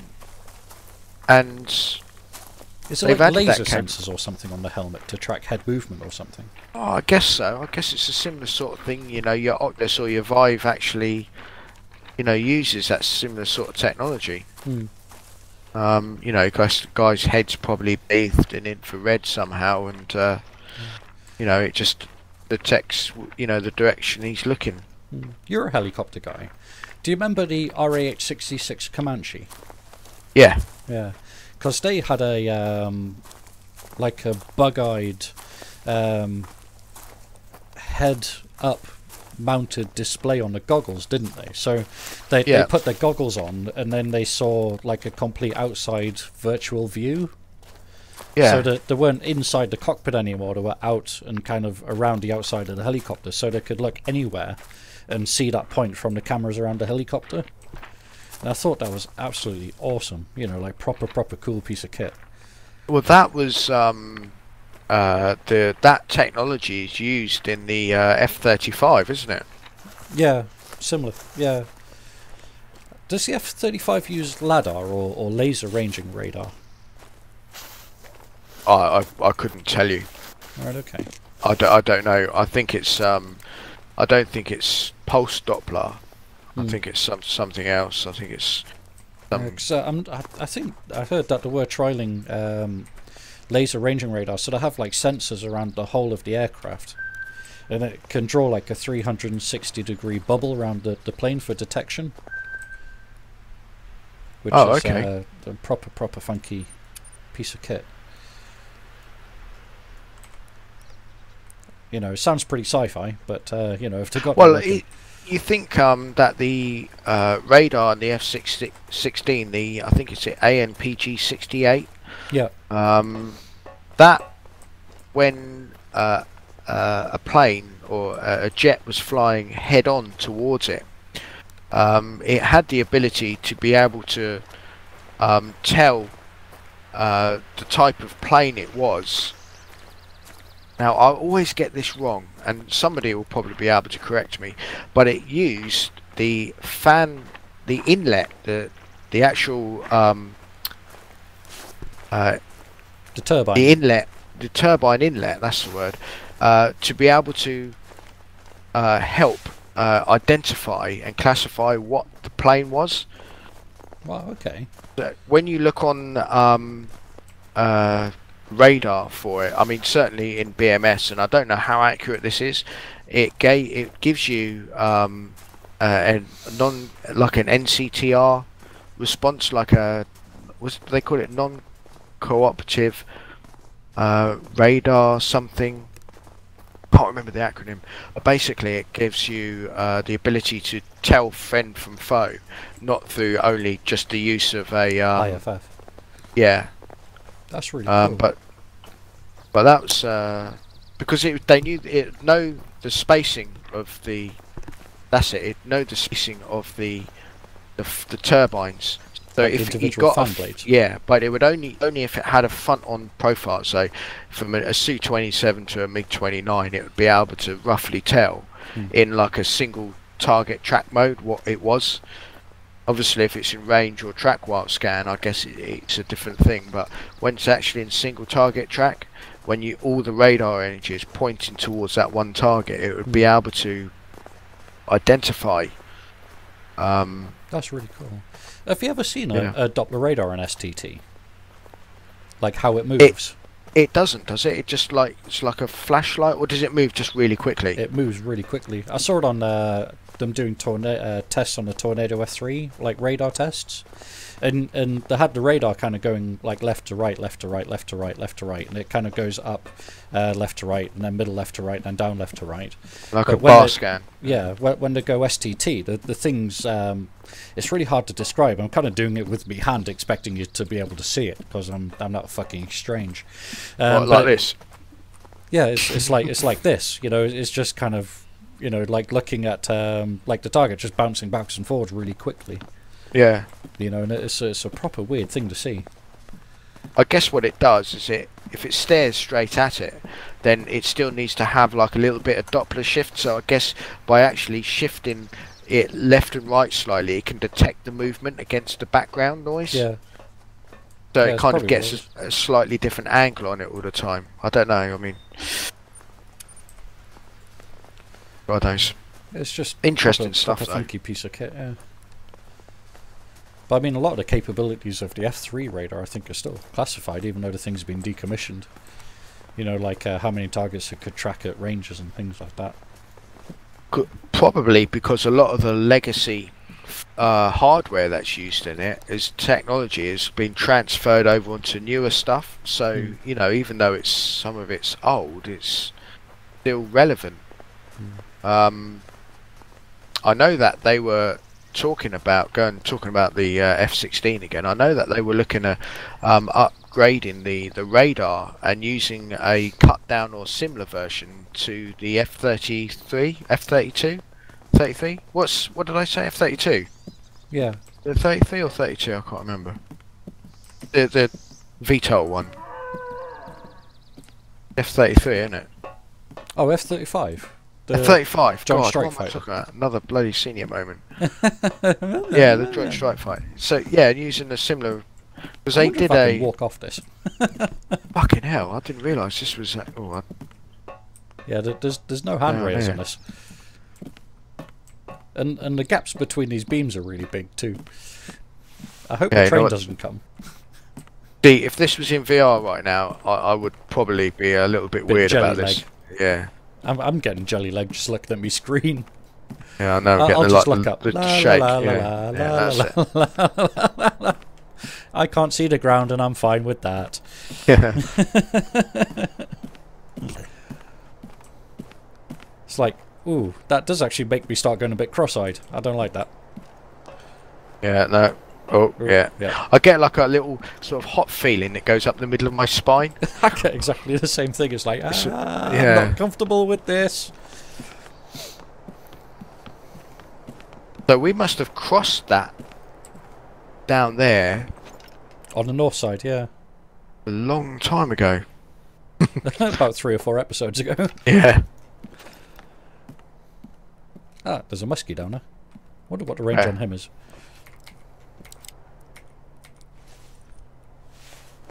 Oh, I see it. Well, he's miles away. About 400 plus, is it? Yeah, he can stay down there as far as I'm concerned. Yeah, we're not finding him anyway if we do shoot him.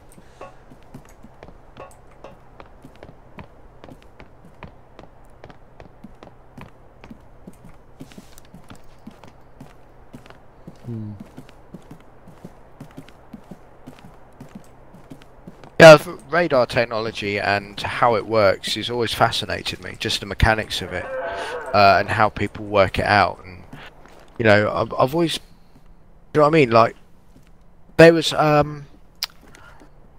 in that seed book I was reading, they were talking about the A6 Prowler. Okay, EA6. And yeah, and they were using the jamming pods. I think it carries 4 jamming pods that are actually with little turbines on the front. Yeah, well they said that when they activate those things, the hairs on their arms stand up because the amount of static electricity it actually pumps out. Yeah. Which is absolutely incredible.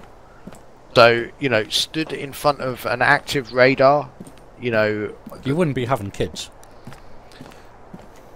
I mean, what does that do to you? Does it doesn't radiate your body, it microwaves it, doesn't it? I don't know. Yeah, I think it is microwave. You know, yeah, I think it's like...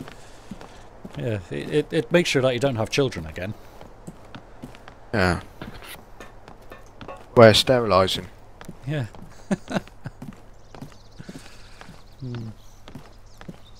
I just like is it Type 90 radars, the radars that we use for tracking around the UK? You know, the ones that sit in the golf balls.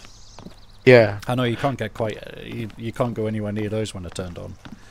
Well, there's one near, there's just down the road from us, there's a place called RAF Oak Hangar. Okay, yeah, and, radar yeah, that com base, I think. Yeah. That's literally just like 6 miles from us. Wow, okay. Where I am. So you're near Crumlin? Where, sorry? Crumlington, is that way? No, I'm right near Odium. RF Oh, Odeon, that's the place. and where all the Chinooks, sometimes Apaches, fly in and out of. Oh wow, okay. I often see Apaches flying around. Yeah, because I mean, there's Dishforth not too far away from us. Yeah, they have Apaches. Well, they had Lynx there. I guess they've got Apaches there now. Well, they've got rid of the Lynx now. They call it Wildcat, don't they? The new Something version like of that, the Lynx yeah, is the updated Wildcat. So I guess it's directly south if we want to get to that spotting point to the south. It looks like another little spot showed up on the map. It has actually, and Yeah, there's a path ending there as well. So I mean, we could go there and call it a night. Yeah, we'll do that then. Cool. Down that south way. Yeah. Yeah, I'd love to see an H-64A in DCS. I really, really would. Yeah, that would be fantastic. I mean, a D would that be would be great, easy but, to fly as well, wouldn't it? Oh, absolutely. Well, saying that though, possibly, maybe. Well, it's fairly automated, isn't it, with all the other jazzy stuff. But yeah, I'd love to see it. It'd be interesting how they'd integrate the monocle as well. You know, the forward-looking infrared. Yeah. You'd kind of have like half your screen looking through the nose of the aircraft and half the screen looking at the cockpit. Oh yeah, because it would almost be like it glitched out, you know. Yeah.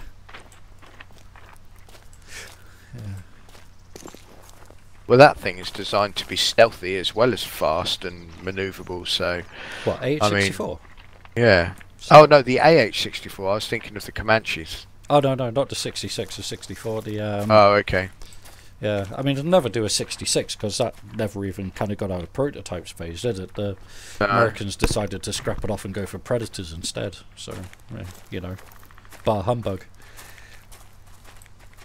I mean, the RH-66 was a absolute hell of an aircraft. You know, I mean, just like the flying computer thing on it, where it could do a full 360 degrees rotation while travelling in one direction without losing a single knot. Yeah. Yeah, that's it. When I saw that flight demonstration do that, and you're just like, wow. Yeah. Just the amount of energy, physics, and computer power that it must take to do that sort of manoeuvre is just incredible. But just think though, now, think of that capability now. I mean, they've got that technology locked up. One day they'll invent a new attack helicopter, and it will be all of that and better. Well, the Americans have said that they're not developing any more manned aircraft. The F-35's their last project.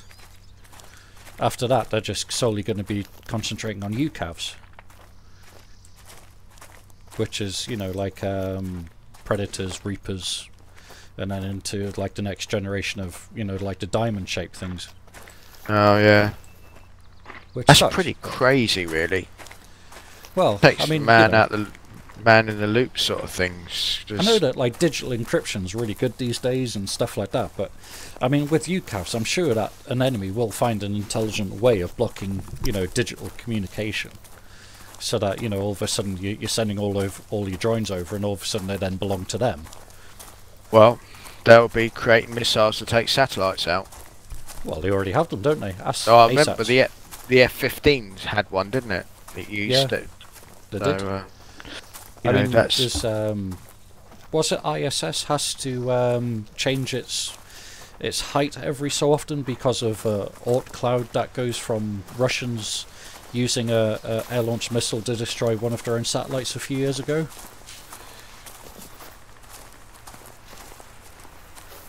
Oh really? Yeah, it's a true fact.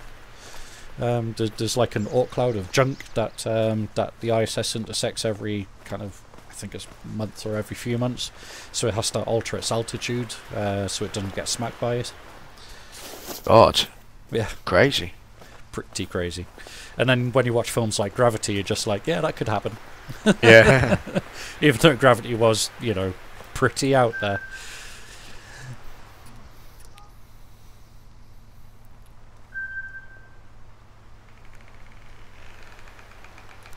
Ah, Cool. So we're home. So where have we covered so far then? So we came from what, the east? Yeah, here it was.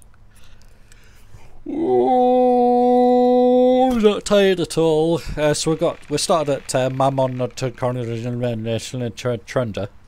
Yeah. And then we kind of walked down to that house and up along, killed lots of stuff. And Well, you can see our track in the dark bit where it hasn't been covered by the watchtower. yeah. Like we're all over there. Walked some proper miles there, haven't we, really, when you think about it? That's About 8, 6, 7k. yeah. If we did this in real life, we'd be fit as a butcher's dog. Definitely. I'd also be freezing our tits off. Well, you'd be fine. I'm wearing like a bloody Adam and Eve costume. You're wearing a bloomin' bear. Well, that's true. Oh. Cool, so we'll leave it here, and I guess next time we'll go down to that spotting scope. Yeah, that, sorry, what's it? Lookout post. That's the one at Lesney Land. Yeah. Almost want to say Laplander, and then we'll kind of go from there, I guess. Yeah, and we can explore the bottom part of that Taiga. Yeah. That lower bit. That'd be cool. Taiga, yeah. Definitely have to go and check those rocks out. That funny finger of rock formation. There might be something cool down Was there. that this way or was that the other way?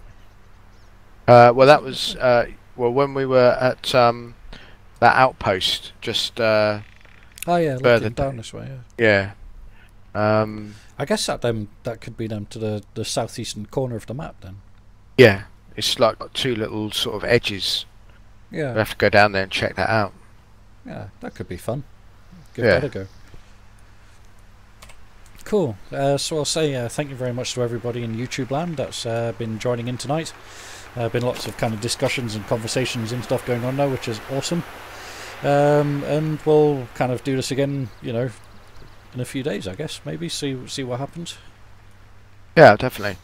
Cool. Right. Well, thank you very much, everybody, and good night for now. Take care.